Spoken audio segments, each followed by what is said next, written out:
మూషికవాహనమోదకహస్త చామరకర్ణవిలంబితసూత్ర వామనరూపమహేశ్వరపుత్ర విఘ్నవినాయక పాదనమస్తే. ఆర్యులు శిష్టపద్య కవితాంబుధిచంద్రులు కీర్తనీయ ధీవరీయులు పాండితీ విభవభాసిత కోటిమయూఖమాలికా సూర్యులు జ్ఞానచంద్రికల శోభలతో అలరారు కృష్ణమాచార్యులకెక్కిరాలకు వచ పరిపూత నమస్క్రియాంజలు. మీరందరూ అనండి. ఎక్కిరాల ఎకిరాల కులాంబోధి కులాంబోధి విధు విధు మానందరూపిణం మానందరూపిణం అనంతార్య అనంతార్య తనూజాతం తనూజాతం కృష్ణం కృష్ణం వందే జగద్గురుం. వందే జగద్గురుం. అనంతార్యులు అంటే ఎవరంటే, ఈవేళ అమ్మగారు పెసల శేషమ్మ గారి యొక్క ఆరాధన ఉత్సవం చేసుకుంటున్నాం. ఈ ఉత్సవంలో భాగంగా సత్సంగం అదేంటనేది ఉపన్యాసం చెప్పడం పెద్దవాళ్ళకి చెప్పమంటే ఎన్ని గంటలని చెప్పొచ్చు, కానీ చిన్నపిల్లల దగ్గర చెప్పాలనేసరికల్లా ఒక పెద్ద సవాలు. ఇప్పుడు ఇదే కూర్చోబెట్టి మీ వయసున్న వారందరూ వచ్చి కూర్చున్నారు అనుకోండి, 100 మంది, 2 గంటలు 3 గంటలు చెప్తాను. వాళ్ళ చిన్నపిల్లల దగ్గర చెప్పాలంటే కొన్ని మాటలన్నా వాళ్ళ హృదయం దగ్గరికి వెళ్ళాలి, వాళ్ళు విని అర్థం చేసుకోవాలి. ఇవాళ శేషమ్మ గారు, సుబ్బరామయ్య గారు ఇద్దరు వేరు కాదు కదా, ఇద్దరు ఒకటే. సుబ్బరామయ్య సార్ యొక్క సతీమణి అమ్మగారు ఎవరంటే శేషమ్మ గారు. ఏ రోజు ఇవాళ, ఏ వారం ఇవాళ ఏం వారం? మంగళవారం. మంగళవారం ఏ గ్రహానికి సంబంధించిన వారం అంటారు? కుజగ్రహం. కుజగ్రహం అంటే దేనికి సంబంధించింది? నాగదేవత. సుబ్బరామయ్య సార్లో ఏం పేరుంది? మొదట సుబ్రహ్మణ్య స్వామి పేరు. శేషమ్మ గారు అంటే, శేషమ్మ అంటే ఎవరు? ఆదిశేషు యొక్క అవతారం, అంటే నాగదేవత. అంతేనా? మరి వాడు మంగళవారం కుజగ్రహం సంబంధించింది, నాగదేవత సంబంధించింది. అంటే ఇవాళ మనం శేషమ్మ గారి యొక్క ఆరాధన చేసుకుంటున్న దాంట్లో మొదటిసారిగా నేను ఇద్దరు కూడా నాగేంద్ర స్వరూపాలైనటువంటి సుబ్బరామయ్య గారు, సుబ్బరామయ్య గారిలో సుబ్బ అంటే సుబ్రహ్మణ్య స్వామి అయితే రామయ్య అని వచ్చి ఆ చివరి అక్కడ పెట్టారు పరివారాన్ని. సుబ్బరామయ్య సార్ పక్కన రామ పరివారం పెట్టారు అక్కడ. అనగానే నాకు మీతో ఒక శ్లోకం అనిపించాలనిపించింది. అది అనిపించే ముందు ఇవాళ ఈ సత్సంగం అంటే ఏంటంటే, పిల్లలు మీరందరూ వినాలమ్మా. సత్సంగం అంటే ఏంటి తెలుసా? ఎప్పుడన్నా సార్ కానీ వీళ్ళెవరన్నా సత్సంగానికి రండి అనగానే సత్సంగం అంటే ఏం లేదు, మన ఆలోచనలన్నీ కూడా ఎక్కడికో పోకుండా బయటికి పోతుంటాయట. ఆ ఆలోచనలు బయటికి పోకుండా సత్ అంటే ఏంటంటే, గుర్తుపెట్టుకోండి, సత్ అంటే ఎప్పుడూ ఉండేది, ప్రకాశించేది, బాగా దేదీప్యమానంగా ఉండేది. ఎవరు అంటే గురువులు. మనకి ఇక్కడ గురువు ఎవరు? మాస్టర్ గారు, సాయి మాస్టర్ గారు, భరద్వాజ్ మాస్టర్ గారు. భరద్వాజ్ మాస్టర్ గారి ద్వారా పరిచయం అయింది ఎవరు మనకి? ఇంకో గురువులు ఎవరు? సుబ్బరామయ్య సార్. అసలు ఈ సుబ్బరామయ్య సార్ కానీ భరద్వాజ్ మాస్టర్ గారు కానీ మనకి ఎవరిని పరిచయం చేయాలని ఈ ప్రాంతానికి వచ్చారు? గోలగమూడి వెంకయ్య స్వామి వారిని. ఆ వెంకయ్య స్వామి వారు నిరంతరం ఏమి ఆరాటపడుతుంటారు? నువ్వు చేసుకుందే నీకు మైసూర్ మహారాజా కనపడితే ఉపయోగం ఏముంది, మనం చేసుకున్న దానికి మనకు ఫలితం అంటుంటారు. అంటే ఎవరొచ్చినా కూడా, భగవంతుడు వచ్చినా కూడా మనం చేసుకున్న దాని ఫలితాన్ని మనకి ఇస్తాడే తప్ప, మనం ఏ మంచి చేయలేదనుకోండి మనకు మంచి ఇవ్వడు. కాబట్టి మనకు మంచి జరగాలి, అంతా హాయిగా అందంగా ఆనందంగా ఉండాలి, అన్నీ రావాలంటే ఏం చేయాలి? దానికి తగ్గట్టు పని చేయాలి మనం.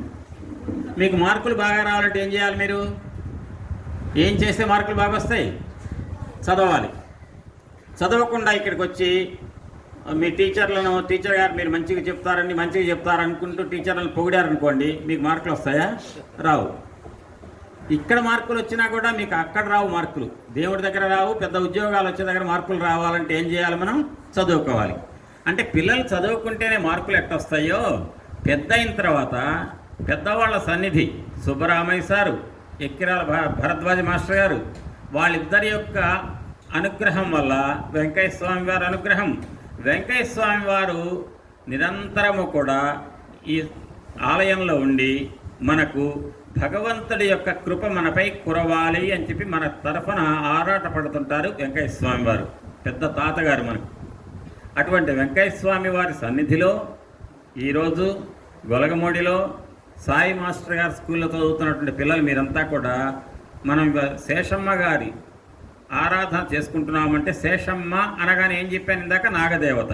సుబ్బరామయ్య గారు అంటే నాగదేవత. మంగళవారం కూడా నాగదేవతకు సంబంధించినటువంటి కుజగ్రహానికి సంబంధించిన రోజు. ఈరోజు అనంత అని అన్నారు ఇందాక మీరు. ఎక్కిరాల కులాంబోధి విధుమానంద రూపిణం అనంతార్యతనూజాతం కృష్ణం వందే జగద్గురుం. అంటే ఏంటంటే అనంతార్యులో వారు ఎవరంటే వాసుదేవ వాసుదేవ. అనంతార్యులు ఎవరు అంటే, అనంతార్య వారు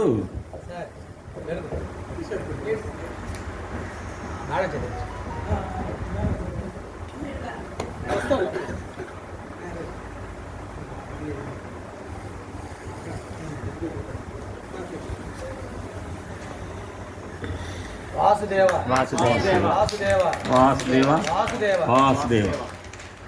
ఇప్పుడు వాసుదేవ అంటే ఏంటో కూడా చెప్పుకుందాం మనం. అనంత అంటే ఏంటంటే, అనంతుడు అనేది కూడా నాగదేవతే. మన భరద్వాజ మాస్టర్ గారి తండ్రి గారు ఎవరు? అనంతాచార్య వారు. బహువన పాదపబ్ధి కుల పర్వత పూర్ణ సరస్వతీ సహిత మహామహీభరము అజస్ర సహస్ర ఫణాళి దాల్చి దుస్సహరమూర్తికిన్ జలధిశాయికి వాయక శయ్యయైనా అయ్యహిపతి దుష్కృతాంతకుడు అనంతుడు మాకు ప్రసన్నుడయ్యడున్. ఈ మంగళవారం నాడు మనకి అనంతుడు అనేటువంటి నాగదేవత, నలుగురు నాగదేవతలు, అందులో ప్రముఖంగా ఉన్న నలుగురు నాగదేవతలు అనంతుడు ఒకరు. ఆ అనంతుడు అనే పేరు కలిగినటువంటి అనంతాచార్య స్వామివారి యొక్క కుమారుడైనటువంటి భరద్వాజ గారు మనందరికీ కూడా మార్గదర్శనం చేసి వెంకయ్య స్వామి వారి యొక్క దివ్య దర్శనానికి ఈ భరద్వాజ మాస్టర్ గారు కారణమయ్యారు. కాబట్టి మనందరికీ కూడా గురువు సుబ్బరామయ్య సారు అనండి. సుబ్బరామయ్య సారు, శేషమ్మ అమ్మగారు, భరద్వాజ మాస్టర్ గారు, అనంతాచార్య స్వామి వారు, వీళ్ళు మనకు గురువులు. ఈ గురువుల యొక్క పేరు తలుచుకోవాలి. శేషమ్మ గారి ఆరాధన ఉత్సవం సందర్భంగా మనం నాగదేవత యొక్క ప్రస్తావన ముందు మాట్లాడుకున్నాం. ఆ నాగదేవత అనుగ్రహం కనుక మీ మీద ఉంటే చదువు బాగా వస్తుంది. ఆ తర్వాత అనంతాచార్య స్వామి వారి యొక్క కుమారుడైన భరద్వాజ గారు మన గురువు గారు కదా. కాబట్టి ఆ గురువు గారి గురించి మనం అనుకోవాలి కదా. అందరూ అనండి. ఎక్కిరాల కులోద్భూతం విశుద్ధ దివ్యమానసం వందే సత్కరుణా సింధుం భరద్వాజ గురుత్తమం. అందరూ కూడా భరద్వాజ మాస్టర్ గారికి మనసులో నమస్కారం చేసుకోండి. భరద్వాజ మాస్టర్ గారు, సాయి మాస్టర్ గారు. ఇక సాయి మాస్టర్ గారికి నమస్కారం చేసిన తర్వాత సుబ్బరామయ్య సార్ యొక్క సన్నిధి మనకు వచ్చినట్టే కదా. సుబ్బరామయ్య సార్ యొక్క అనుగ్రహం మన మీద కురుస్తుంది. సుబ్బరామయ్య సారును భరద్వాజ మాస్టర్ గారు ఇద్దరికి కలిసి మనకి ఎవరు అనుగ్రహం ఇప్పిస్తారు? వెంకయ్య స్వామి వారిది. ఆ వెంకయ్య స్వామి వారికి ఒక్కసారి మనసులో నమస్కారం చేసుకొని మీరంతా కూడా, ఇప్పుడు నేను అన్నాను ఎక్కిరాల కులోద్భూతం అన్నా, మీరందరూ అన్నారు. నేను మంచిగా అన్నానా? బాగానే అన్నానా? మరి మీరు మంచిగా అన్నారా లేదా నాకు తెలుసు కదా. ఎట్లా తెలుసు అంటే, నేను ఎక్కిరాల కులోద్భూతం అనగానే మీరు ఎట్లా అన్నారు చెప్పండి? దేంతో అన్నారు మీరు? కళ్ళతో అన్నారా? చేతులతో అన్నారా? దేంతో అన్నారు? అంటే నోటి నుంచి ఏం వెలువడింది? నోటి నుంచి ఏం వెలువడవచ్చు? తింటున్న పదార్థం ఏదంటే దాన్ని ఉమ్మేసినా కూడా పదార్థం బయటకు నోటి నుంచి వచ్చినట్టే కదా. అది కాదు, అది ఎంగిలి అంటాం. కానీ పవిత్రమైనది ఏదంటే మన మానవుల నోటి నుంచి ఏమొస్తుందట? మీకు అర్థం కావాలంటే నా నోటి నుంచి ఏమొస్తుంది? వాక్కు. అర్థమైందా? మాట. మాట ఎంత గొప్పది! మీ గురువులు ఉన్నారు కదా అక్కడ వేదిక అక్కడ మీ గురువులు మీకు పాఠాలు చెప్తారు. మీ గురువులు మీకు పాఠాలు చెప్తారు, మీరు వింటారు. మిమ్మల్ని ఒక ప్రశ్న అడుగుతారు మీ గురువులు, మీరు సమాధానం చెప్తారు. మిమ్మల్ని గురువులు ఏం చేస్తారు? ప్రశ్న అడుగుతారు. అమ్మాయి లే, ఒక్కసారి లేమ్మా, నీకు ఈ ప్రశ్న అడుగుతున్నాను అంటారు. అంటూ మీ టీచర్ గారు పెదవులు కదిలిస్తూ మాట్లాడకుండా ఉంటే మీకు అర్థమవుతుందా? మీకు మాట్లాడితేనే కదా అర్థమయ్యేది. అదే రకంగా మీ సమాధానం చెప్పినప్పుడు కూడా మీరు సమాధానం చెప్పకుండా ఊరికి పెదవులు కదిలిస్తూ ఉన్నారనుకోండి, మీ టీచర్ గారికి అర్థమవుతుందా? అర్థం కాదు. అంటే మిమ్మల్ని మీ టీచర్ గారు అడిగేది మీకు అర్థం కావాలన్నా, మీరు మీ టీచర్ గారికి సమాధానం చెప్పినప్పుడు వాళ్ళకి మీ అర్థం కావాలన్నా, మీకు టీచర్ గారికి మధ్య నడిచేది దేని ద్వారా? నోరు. అంటే నోటి నుంచి బయటకు వచ్చేదేంటి? మాట. ఆ మాట ఎంత గొప్పది అంటే వెంకయ్య స్వామి వారు చెప్తారు, మాట చాలా పొదుపుగా అసలు మాట్లాడకుండా ఉండమంటారు. ఎందుకంటారు? ఎక్కడన్నా వివాదం వచ్చే విధంగా ఉంటే మాట్లాడకండి, కానీ అస్సలు మాట్లాడొద్దన్నారు వెంకయ్య స్వామి వారు అని చెప్పేసి అని మీరు మాట్లాడకుండా ఇట్టనే మోగలా కూర్చున్నారు అనుకోండి, మరి అదే స్వామివారు ఏం చెప్తారు మళ్ళీ మీకు? భారద్వాజ మాస్టర్ గారు వెంకయ్య స్వామి వారు భజన చేయండి అంటారు. భజన చేయమనగానే నేను చేస్తున్నా అనుకుంటూ ఇట్టనే మూగోళ్ళ కూర్చున్నారు అనుకోండి, స్వామివారు సంతోషిస్తారా? సంతోషించరు. భజన చేయాలి. ఎట్లా చేయాలి? ఓం నమో భగవతే వాసుదేవాయ, ఓం నమో భగవతే వాసుదేవాయ అనేటువంటి నామాన్ని ధ్రువుడు, 5 ఏళ్ల పిల్లవాడు, ఎవరు? ధ్రువుడు అనండి. ధ్రువుడు అనేటువంటి ఒక భక్తుడు, చిన్న పిల్లవాడు ఓం నమో భగవతే వాసుదేవాయ, ఓం నమో భగవతే వాసుదేవాయ అని నిరంతరం అట్నే నామం చేసుకుంటున్నాడు. చేస్తుంటే ఆ వాసుదేవుడైన శ్రీ మహావిష్ణువు ఎదురుకొచ్చి నిలబడ్డాడు. ధ్రువ, ఏం కావాలయ్యా నీకని అంటే, విష్ణుమూర్తి దిగి వచ్చి ఎదురుగా నిలబడి ఏం కావాలి నాయన అని ధ్రువుడిని అడిగితే, చిన్నపిల్లవాడిని అడిగాడంటే, ఆ చిన్నపిల్లవాడు ఏం చేయబట్టి విష్ణుమూర్తి వచ్చాడు? ఓం నమో భగవతే వాసుదేవాయ అనే నామాన్ని చేయబట్టి. అట్టనే ఓం నారాయణ ఆది నారాయణ అనే నామాన్ని నిరంతరం చేసిన స్వామి ఎవరు? వెంకయ్య స్వామి వారు. ఆ రకంగా వెంకయ్య స్వామి వారు లాంటి అవధూతలు కానీ,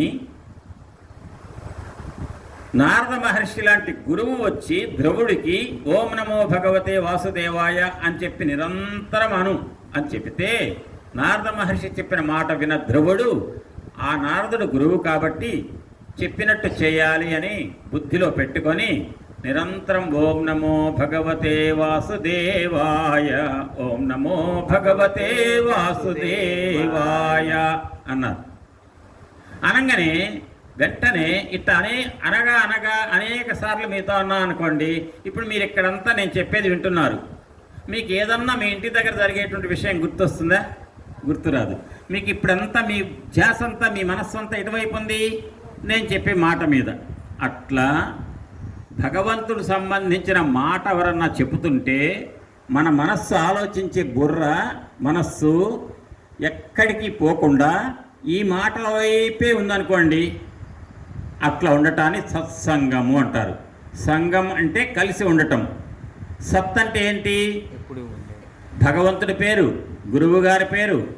ఈ పేరు ఏదైనా అనేక సార్లు అంటున్నప్పుడు ఆ అంటున్న నామం పట్ల, అంటున్న మాటల పట్ల మనస్సు ఎటు పోకుండా అటే ఉండేటైతే కలిసి ఉండటాన్ని సత్సంగము అంటారు. అంటే ఇప్పుడు మనం సత్సంగం చేసుకోవటం అంటే ఎవరి గురించి మాట్లాడుకుంటాం? సాయి మాస్టర్ గారు, సుబ్బరామయ్య సారు, వెంకయ్య స్వామి వారు, లేదా భగవంతుడైన శ్రీకృష్ణ పరమాత్మ, లేదా ఆ సుబ్బరామయ్య సార్ పక్కనే సుబ్బరామయ్య సార్లో చివరి 3 అక్షరాలు ఏంటి? రామయ్య, ఆ రాముడి గురించి.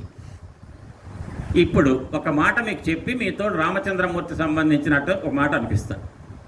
ఏంటంటే, ఒక శ్లోకం చెప్తారు, వినండి జాగ్రత్తగా. ఇవాళ కాకపోతే వచ్చే ఏటికైనా సరే మీరు నేర్చుకోవాలి అందరూ. వినండి జాగ్రత్తగా. కేయూరాణిన భూషయంతి పురుషం హారాన చంద్రోజ్వల న స్నానం న విలేపనం న కుసుమం నాలంకృత మూర్ధజా వాణ్యేకా సమలంకరోతి పురుషం యా సంస్కృతా ధార్యతే క్షీయంతే ఖలు భూషణాని సతతం వాగ్భూషణం భూషణం అంటుంది ఒక సుభాషితం. అందరు వినండి జాగ్రత్తగా. ఇప్పుడు నేను ఇక్కడికి వచ్చా గొలగముడి, ఆ సత్సంగం చేయమన్నారు పెద్దలు, చేస్తున్నా. ఇప్పుడు నేను వచ్చి ఏ పూలమాల ఇది నేనే వేసుకొని రాలేదు కదా, సార్ వేశారు.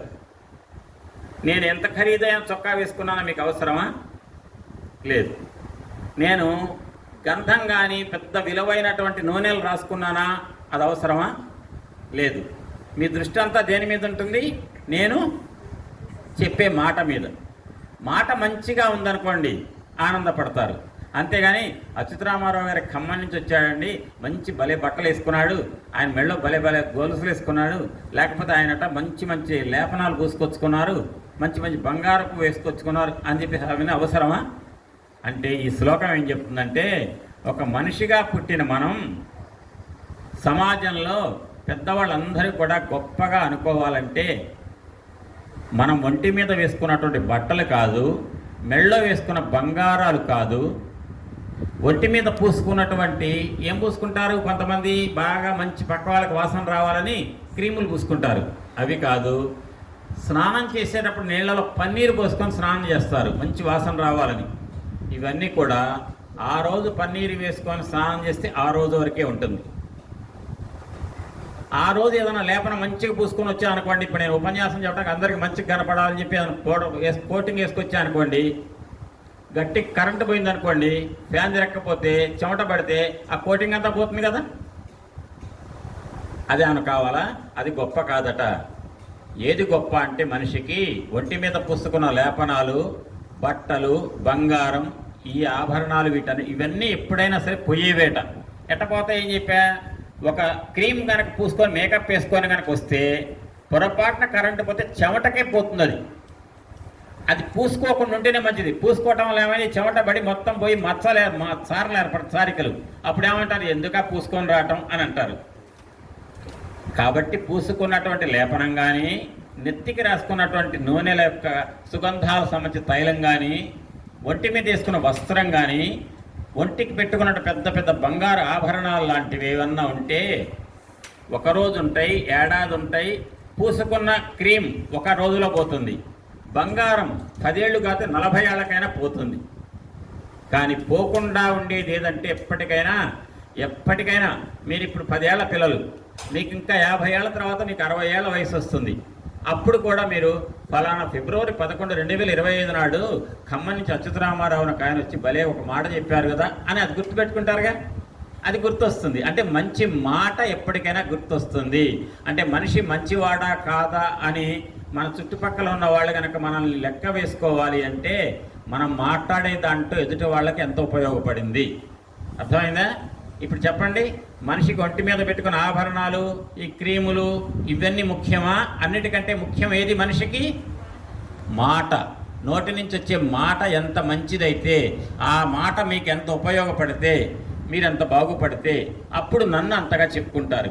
అట్టనే మీరైనా సరే రేపు సమాజంలో పెద్దవాళ్ళు అవుతారు. ఇప్పుడు చదువుకుంటున్న మీరు, మీ పక్కనే ఉన్న స్నేహితురాళ్ళు ఉంటారు కదా, వాళ్ళని మీరు మంచి మాటలతో కనుక అంటే మీకు వాళ్ళకి మధ్య మంచి స్నేహం ఉంటుంది. అంతే కదా? ఆ స్నేహం ఏర్పడాలన్నా, ఒక మధ్య తగు వచ్చి కొట్టుకోవాలన్నా కారణం ఏదంటే నోటి నుంచి వచ్చే మాట. ఆ మాటలు మంచివి నేర్పేది ఎవరు అంటే గురువులు.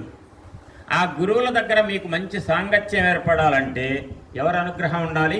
వెంకయ్య స్వామి వారి అనుగ్రహం ఉండాలి.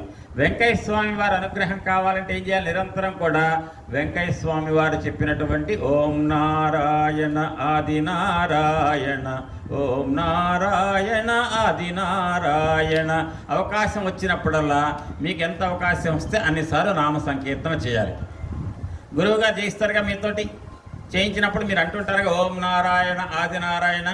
ఆ మాట భగవాన్ వెంకయ్య స్వామి వారే నిరంతరం చేసినటువంటి జపం, అది ఆ నామ సంకీర్తన. అటువంటి వెంకయ్య స్వామి వారి సన్నిధిలో మనం చేసుకుంటున్నటువంటి ఆరాధనలో మనకి ఈ పెద్దలు ఏం చెప్పారు? పాంప్లెట్ రాశారు, కరపత్రం వేశారు కదా, శేషమ్మ గారి యొక్క ఆరాధన ఉత్సవం అన్నారు. అని అందులో ఏం మాట ఉపయోగించారు? అమ్మ యొక్క వాత్సల్యాన్ని గురించి మనం గుర్తించుకోవాలి. అమ్మ యొక్క వాత్సల్యం అంటే ఏంటి? వాత్సల్యం అంటే ఇప్పుడు మీరందరూ స్కూల్ అయిపోయిన తర్వాత, ఈ సత్సంగం అయిపోయిన తర్వాత ఇంటికి వెళ్తారు.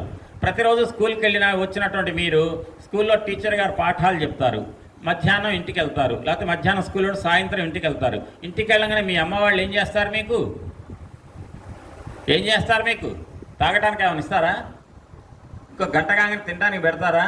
ఎందుకు పెడతారు? మీ మీద మీ అమ్మలకి ఏముంది? ప్రేమ, వాత్సల్యం.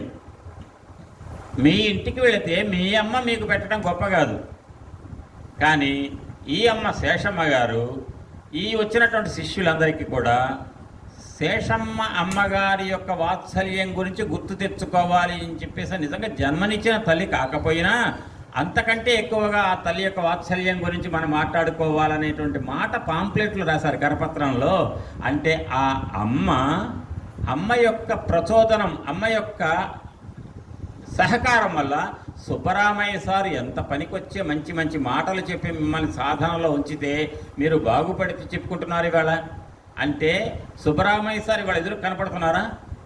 శేషమ్మ అమ్మగారు కనపడుతున్నారా? ఏం కనపట్టలేదు. వాళ్ళ గురించి మాట్లాడకపోతే వాళ్ళని కొడతారా మనల్ని?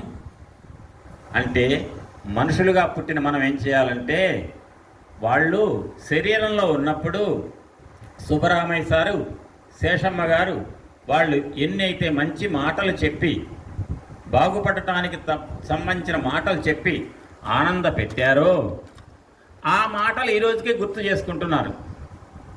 కాబట్టి మంచి మాటలు చెప్పినటువంటి గురువు, మంచి మాటలు చెప్పిన గురువు, ఆ గురువు శరీరంలో లేకపోయినా శరీరాన్ని వదిలిపెట్టినా శేషమ్మ గారిని గురించి వీళ్ళు తలుచుకుంటున్నారు. ఆ అమ్మ యొక్క వాత్సల్యం, ప్రేమ అనే దాని గురించి చెప్పుకుంటున్నారు.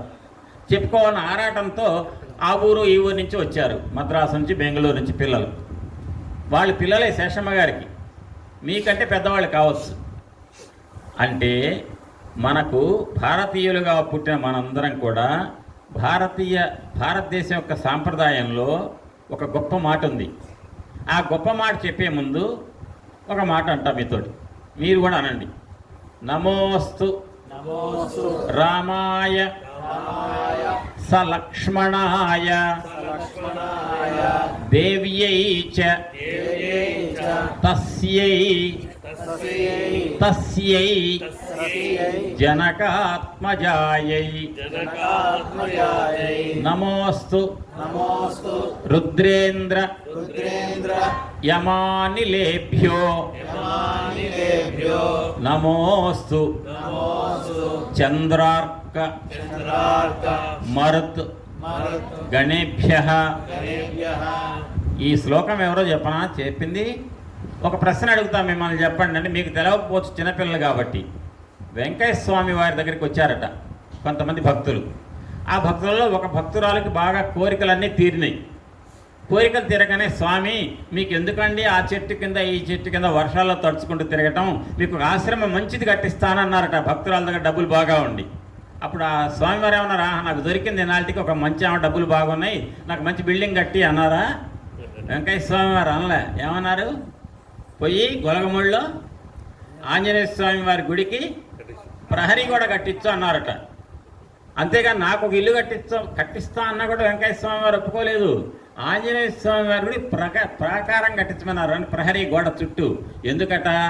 ఆంజనేయ స్వామి వారి కోసం వచ్చే భక్తులు ఆ ఆలయాన్ని చూడగానే ఆలయాన్ని పరిధి ఆ లోపల కూర్చొని భక్తితో స్వామివారికి దండం పెట్టి కొబ్బరికాయ కొట్టి పూజ చేయించుకొని ఆ ప్రదేశంలో కూర్చున్నప్పుడు ఆ స్వామివారి యొక్క ఆలయం యొక్క వైభవం కనపడాలంటే దానికి చుట్టూ ఒక ప్రాకారం ఉండాలి, అది కట్టించమన్నారు. దానివల్ల వెంకయ్య స్వామి వారికి ఏమో ఒరిగింది ఉపయోగం? ఆయనకేం ఉపయోగం లేదు. ఆయన వల్ల, స్వామివారి కృప వల్ల, ఆయన మంచి ఉద్దేశ్యం వల్ల ఆ భక్తురాలు ఎవరికైతే కోరికలు తీరినాయో ఆమె చేత తనకి ఇల్లు కట్టిస్తానన్నా, నాకు ఇల్లు వద్దు, ఆంజనేయ స్వామి వారి గుడికి ప్రహరీ గోడ కట్టించమన్నారు. ఆ ప్రహరీ గోడ ఏ ఆంజనేయ స్వామి వారికి అయితే కట్టించారో ఆ ఆంజనేయ స్వామి వారు ఒకసారి, ఇది నాకు ఈ పూట మాట చెప్పాలనిపించలే, ఇందాక ఆంజనేయ స్వామి గుడికి వెళ్ళాను, అది గుర్తొచ్చి నాకు ఈ మాట చెప్తున్నా. సీతమ్మని ఎవరో ఎత్తుకుపోయారు రాక్షసుడు. సీతమ్మ ఎక్కడికో పోయిందని రామచంద్రమూర్తి బాధపడుతున్నాడు, ఏడుస్తున్నాడు కంటెంట నీళ్లు. పక్కనే రామయ్య తండ్రి లక్ష్మణుడు ఉన్నాడు. సీతమ్మ ఎక్కడుందో తెలియదు. వెతకటానికి సముద్రం దాటాలి. ఎంత సముద్రం? 800 మైళ్ళు. 800 మైళ్ళు అంటే మామూలు మాట హైదరాబాద్ కంటే దూరం, అంత సముద్రం. ఆ సముద్రం దాటి అవతలికి వెళ్ళి లంకలో సీతమ్మని ఇక్కడ ఉందని గుర్తుపట్టాలంటే ఎవరి చేత కాదు. చేత అయిన ఆయన ఒక్క ఆయనే, ఆంజనేయ స్వామి వారు. వెళ్ళాడు సీతమ్మని వెతకడానికి. వెళ్ళేటప్పుడు దండం పెట్టుకున్నాడు దేవతలందరికీ. అందరి దేవతలకు పెట్టాడు, కానీ సీతమ్మకు దండం పెట్ట మర్చిపోయాడు. ఇవాళ మీరు ఎవరిని గుర్తుపెట్టుకొని ఆరాధన చేస్తున్నారు? సుబ్బరామయ్య సార్ ఎంత మీకు సహకరించి ఎంత మంచి మాటలు చెప్పినా సుబ్బరామయ్య సార్ చేయడానికి సహకరించినటువంటి తల్లి ఎవరు? శేషమ్మ తల్లి. కాబట్టి ఏ మగవాడైనా సరే ఈ లోకంలో ఒక మంచి పని చేయాలంటే ప్రక్కనే భార్య సహకారం లేని చేయలేడు.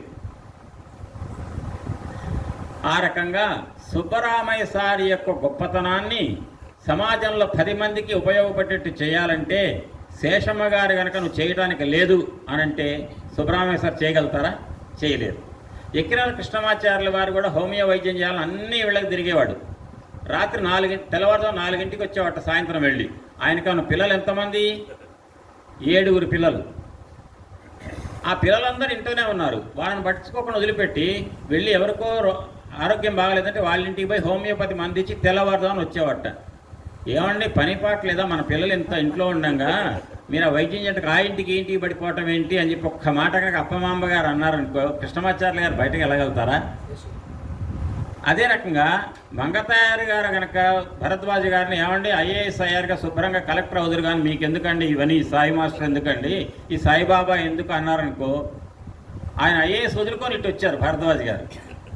అంటే ఐఏఎస్లో అయితే కలెక్టరు సెక్రటరీ అన్నీ అవుతారు కదా, అవన్నీ వదులుకొని మంగతాయారు గారు ఏమన్నారు, అమ్మగారు స్వామివారు సాయి మాస్టర్ గారు ఏదైతే అందరికీ సాయిబాబా యొక్క దివ్యత్వాన్ని చెప్పాలి, అందరికీ తెలియజేయాలని చెప్పి ఆరాటపడుతుంటే సహకరించారు మంగతాయారు గారు.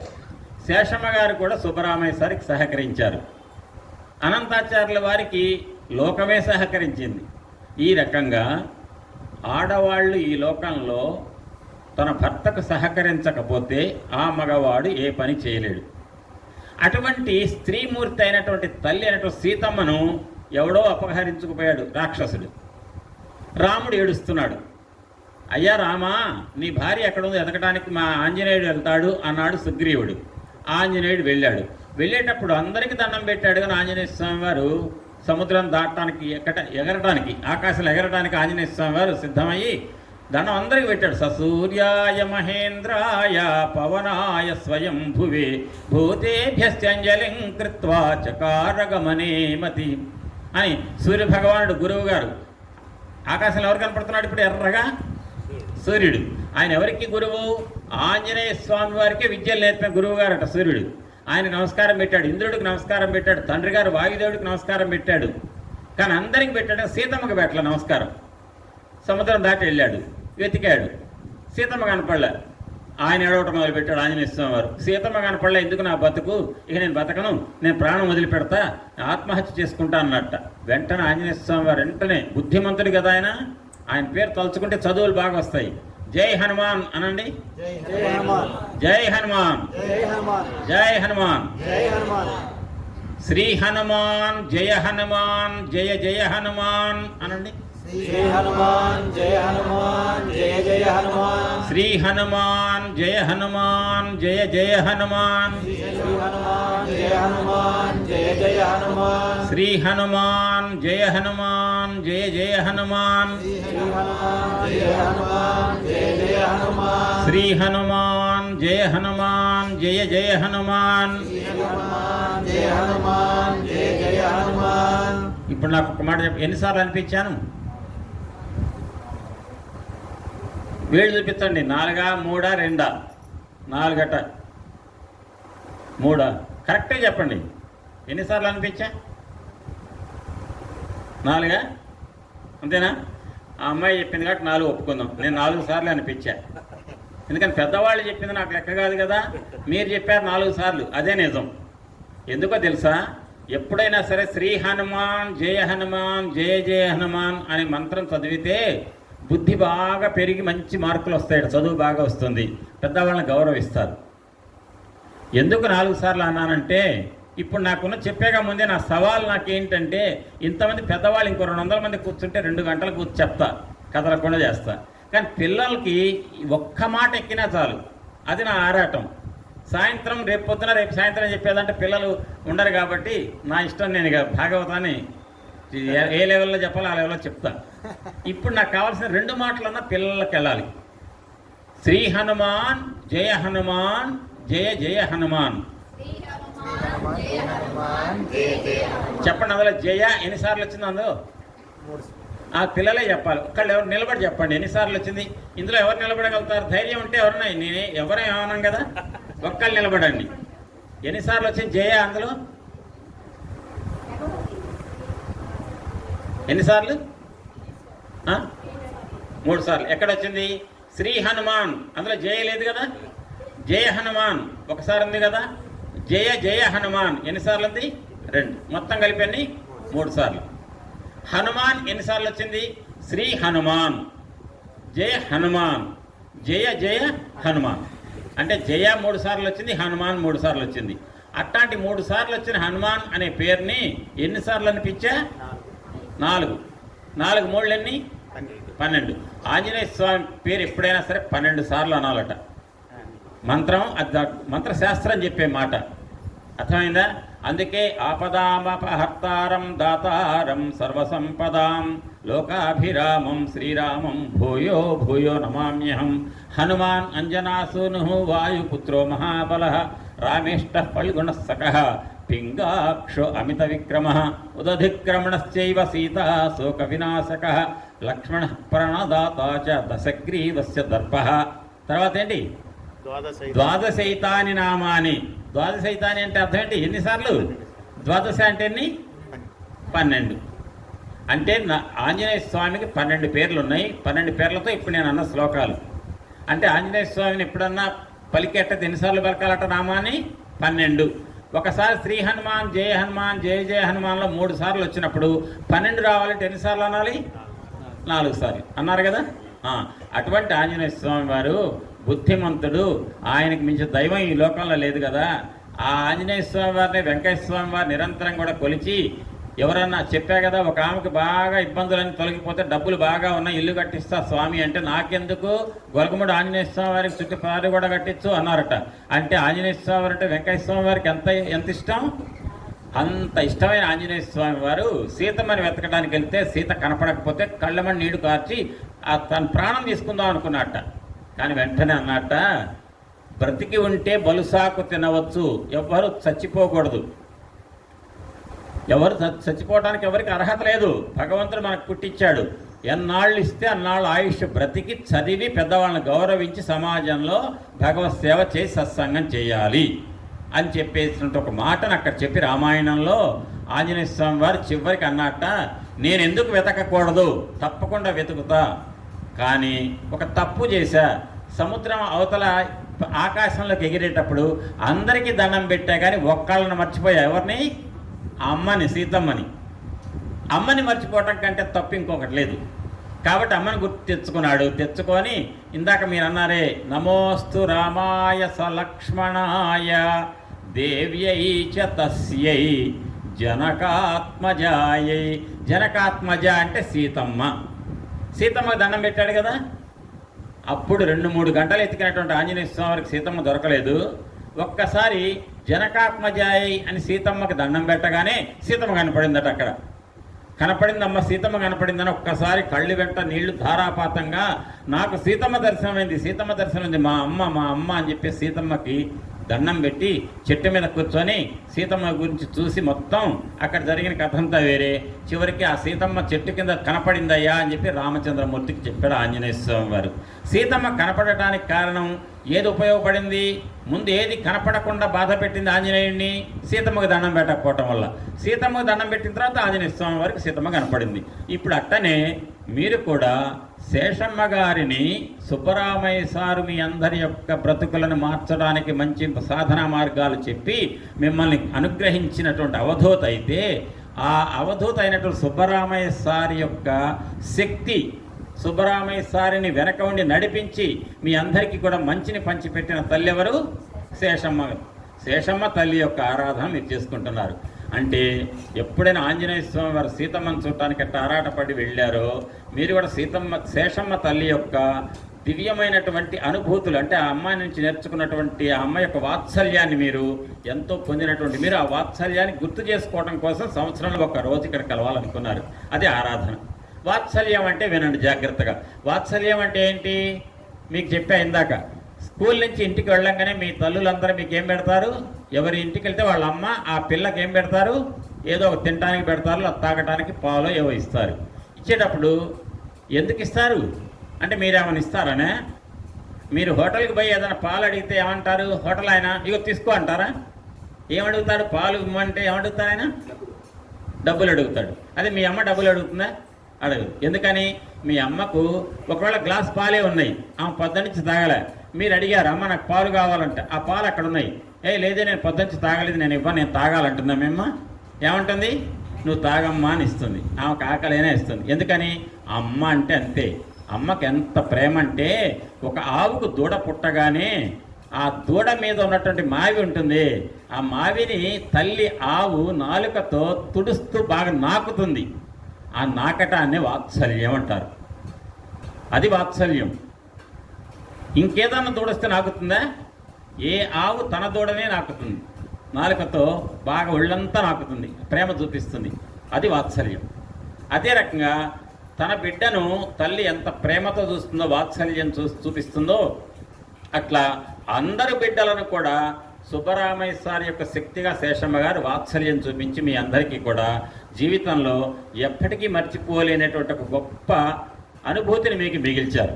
ఆ అనుభూతిని వాళ్ళు ఎప్పుడు ఆనందపడతారు అంటే, దాన్ని మీ వరకే ఉండి మాకు శేషమ్మ గారి వల్ల, సుబ్బరామయ్య సార్ వల్ల మాకు మంచి జరిగినాయి, చాలా అనుభూతులు జరిగినాయి, ఎంతోమంది జీవితాలు బాగుపడ్డాయి, ఎంతోమంది మేము బాగుపడ్డాం, అసలు నాకంటూ సాధన అంటే తెలియదు, ఏదో పుస్తకాలు చదివినటువంటి నాకు సాధన అనేది నేర్పింది సుబ్బరామయ్య సారు. అంటే సుబ్బరామయ్య సార్ యొక్క భార్య శేషమ్మ గారు అనేటువంటి అమ్మగారి కూడా వాత్సల్యం చూపించి నేను చేసే సాధనలో నన్ను ఆశీర్వదించారు అని చెప్పుకుంటూ పోతే కాదు, ఉపయోగం లేదు. ఇదే సహాయం సహకారం మీరు ఇంకొకరికి అందించాలి, అప్పుడే వాళ్ళు ఆనందపడతారు. ఇది సత్సంగం యొక్క గొప్పతనం అన్నమాట.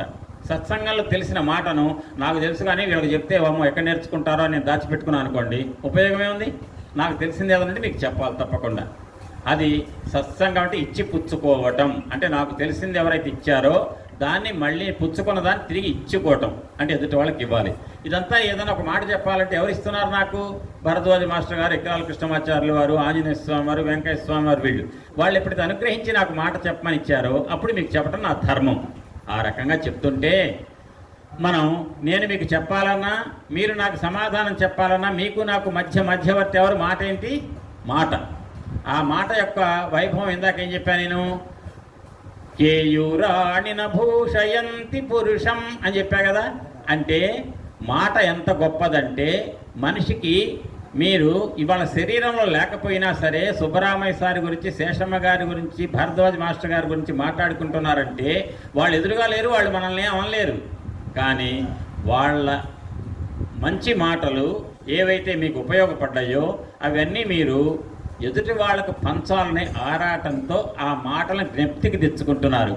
కాబట్టి భరద్వాజ్ మాస్టర్ గారు ఆ రోజు ఎంత ఖరీదైన లుంగి కట్టుకున్నారు, ఎంత ఖరీదైన చొక్కా వేసుకున్నారు అని అంటారా? మీరు ఏమంటారా? భరద్వాజ్ మాస్టర్ గారి యొక్క మాటలు, సుబ్బరామయ్య సార్ యొక్క మాటలు ఎంత గొప్ప మాటలు చెప్పారు మాకు, ఆ మాటలు వినటం వల్ల మా జీవితాలు బాగుపడ్డాయి అన్నారు.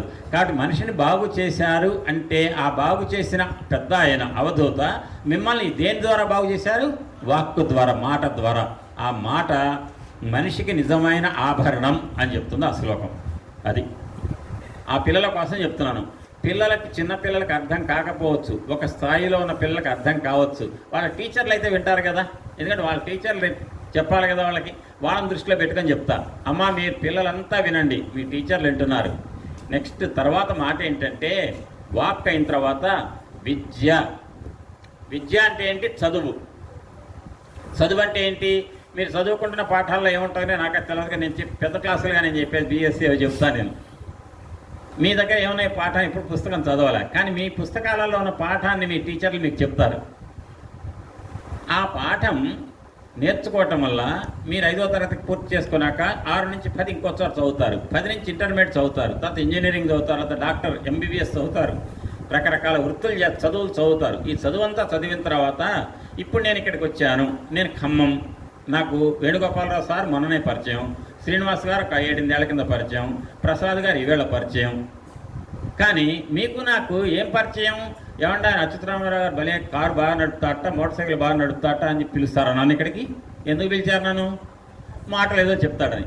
ఈ మాట అంటే ఏంటి? తెలుసుకున్నటువంటి విద్య. ఆ విద్య ఎంత గొప్పదంటే నా ఊళ్ళోనే కాదు, వేరే ఊళ్ళో వచ్చినా కూడా నాకు విలువనిచ్చేటువంటిది. అది విలువనే కాదు, భగవంతుడి యొక్క సాక్షాత్కారాన్ని, భగవంతుడి యొక్క సన్నిధిని కూడా కలగజేసేటువంటి ఒక పెద్ద ఆయుధం ఏదంటే మనకి విద్య. ఆ విద్య అనేది విద్య నిగూఢ గుప్తమగు విత్తము రూపము పూరుషాళికిన్ విద్య యశస్సు భోగకరి విద్య గురుండు విదేశ బంధుడున్ విద్య విశిష్ట దైవతము విద్యకు సాటి ధనంబులేదిలన్ విద్య నృపాల పూజితము విద్య నిరుంగని వాడు మర్చుడే అని చెప్తే ఒక సుభాషితం. విద్య ఎంత గొప్పదంటే అంటండి, మీరు బాగా చదువుకుంటే మన ప్రాంతం కాని ప్రాంతం నేను వచ్చా, ఖమ్మం నాది, మీ ఎవ్వరు నాకు ఇందులో ముగ్గురు తప్ప ఎవరు తెలియదు, కానీ నన్ను చూడగానే నన్ను ఎందుకు గౌరవిస్తారు మీరు? నేను చెప్పే మాటలు మంచిగా ఉంటాయేమో అని. అంటే నేను నేర్చుకున్న మాటలు. మిమ్మల్ని నేను ఎందుకు గౌరవిస్తా, మిమ్మల్ని ఎందుకు అభిమానిస్తా, గౌరవిస్తా? అమ్మ వెంకటేశ్వర స్వామి గారి దగ్గర వీరు ఇంత ఇచ్చేస్తున్నారు. శేషమ్మ గారు, సుబ్బరామయ్య సార్ ఏనాడో చెప్పినటువంటి మాటలతో బాగుపడిన వాళ్ళు కృతజ్ఞతతోటి వాళ్ళు గుర్తు చేసుకొని పెద్దవాళ్ళని ఆరాధిస్తున్నారు అంటే ఆరాధించే వాళ్ళు ఎంత గొప్పవాళ్ళు అని చెప్పి నేను అనుకుంటా. నేను ఏదైనా మంచి మాట చెప్పాను అనుకోండి, ఆయన భలేగా చెప్పాడు మాట అంటారు. ఇవన్నీ చెప్పాలి అంటే జ్ఞానం కావాలి. ఆ జ్ఞానమే విద్య. ఇప్పుడు నేను చెప్పే మాట మీకు అర్థమవుతుంది కదా? ఏదన్నా నేను అన్నానంటే అనిపించినప్పుడు మీకు గనక నా బుర్రలు నాటుకొని గనక మీరంటే ముందు మీకు అది ఎంత ఉపయోగపడుతుందంటే భగవంతుడి యొక్క అనుగ్రహం, ఆశీస్సులు మీకు వస్తాయి. అయితే ఇక్కడ మీకు చెప్పాను, భారతీయ సాంప్రదాయంలో ఇవాళ వీళ్ళు చేస్తున్నటువంటి ఈ కార్యక్రమాన్ని అదే రామాయణంలో ఆంజనేయ స్వామి వారు ఇంకొక మటి ఏం వారం? మంగళవారం. మొదట్లో నేను చెప్పాను మీకు, సుబ్బరామయ్య గారు అంటే సుబ్రహ్మణ్య స్వామి, శేషమ్మ గారు అంటే ఆదిశేషు సుబ్రహ్మణ్య స్వామి, మంగళవారం కుజగ్రహం సంబంధించింది, మంగళవారం నాగేంద్రుడు సంబంధించింది.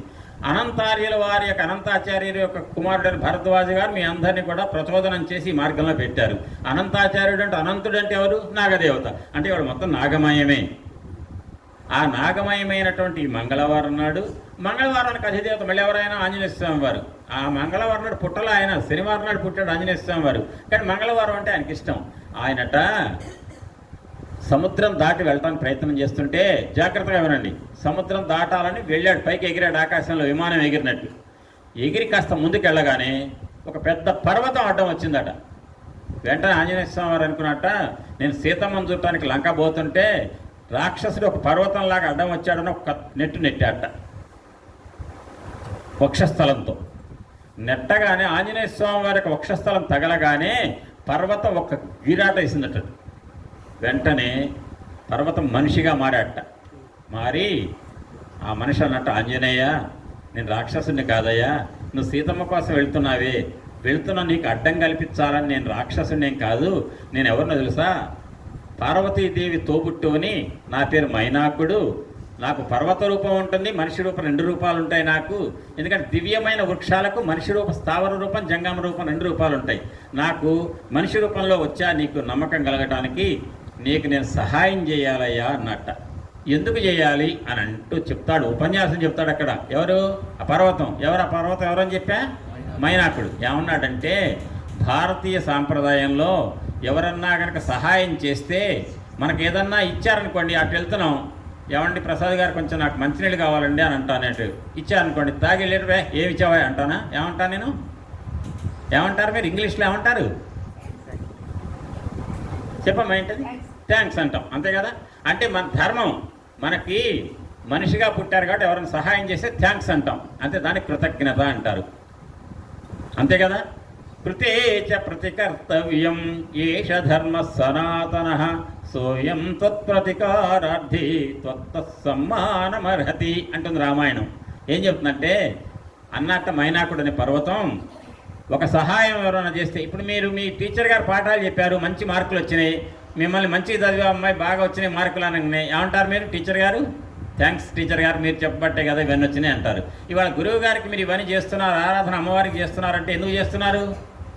అమ్మవారు ఆనాడు శేషమ్మ గారు, సుబ్బరామయ్య సార్ మీకు ఏదో మంచి మాటలు చెప్పండి, మీలో బాగుపడేటువంటి స్థితి వచ్చిన దానికి ఇవాళ ఏం తీర్చుకుంటున్నారు? మీరు రుణం తీర్చుకుంటున్నారు. రుణం తీర్చుకోవటాన్ని ఏమంటారంటే కృతజ్ఞత అంటారు. ఏమంటారు? కృతజ్ఞత. ప్రతి మనిషికి ఉండవలసింది ఏదట? కృతజ్ఞత ఉండాలి. కృతజ్ఞత అర్థమైందండి. ఉండకూడదు ఏది అంటే కృతజ్ఞత. ఏది ఉండకూడదు? కృతజ్ఞత అంటే ఏంటి తెలుసా? చేసిన మేలు మర్చిపోయి వాడికి ద్రోహం చేస్తాం మనం. అంతకు మించిన పాపం ఇంకొకటి లేదట లోకంలో. దాన్ని ఏమంటారు? కృతజ్ఞత. పిల్లలు అనండి, కృతజ్ఞత అనండి. కృతజ్ఞత అంటే థ్యాంక్స్. థ్యాంక్స్. అదే చేసిన మేలు మర్చిపోయి వాళ్ళకి ద్రోహం చేస్తే దాన్ని ఏమంటారు? కృతజ్ఞత. అది చేయకూడదు. మనం ఈ పనులన్నీ ఎందుకు చేస్తున్నాం తెలుసా? శాస్త్రం ఏం చెప్తుందో, చిత్తస్య శుద్ధయే కృతజ్ఞస్య నివృత్తయే అంటుంది శాస్త్రం. అంటే మన మనస్సట చిత్తం శుద్ధి కావాలి. వెంకటేశ్వర స్వామి వారి మాట, భరద్వాజ మాస్టర్ గారి మాట. అసలు మాటలోకి వస్తా. ఇప్పుడు రావడానికి నాకు అల్లా అడ్డం వస్తుంది ఎవరు? వాళ్ళు. ఆ పిల్లలే కనుక ఈ పూట అడ్డం లేకపోతే ఈ పాటికి చాలా మాటలు వచ్చేవి భాగవతంలో. వాళ్ళ కోసం నేను కంట్రోల్ అవ్వాల్సి వస్తుంది. అర్థం లోపల చిత్తంలో మనస్సులో పిల్లలకి ఏముంటుందండి? వాళ్ళ చిత్తం ఎప్పుడు శుద్ధిగానే ఉంటుంది. ఎప్పుడు వస్తుంది? 15 ఏళ్ళు దాటితే 10th క్లాసులో ర్యాంక్ వచ్చే దగ్గర నాకంటే వాడికి ఎక్కువ వచ్చిందా అని మొదలవుతుంది. కానీ ఇప్పటివరకు ఆ ర్యాంకుల మీద గోల వాళ్ళకు ఉండదు కదా. కాబట్టి వాళ్ళలో ఈర్ష్యలు ఉండవు. అందరు పిల్లలు ఎవరున్నా నాకు పడని వాళ్ళు ఉన్నారని ఒక అమ్మాయి ఇంకొక అమ్మాయి నాకు పడనిది ఉంది అంటారా? ప్రతి వాళ్ళు స్నేహితులే కూర్చుంటారు.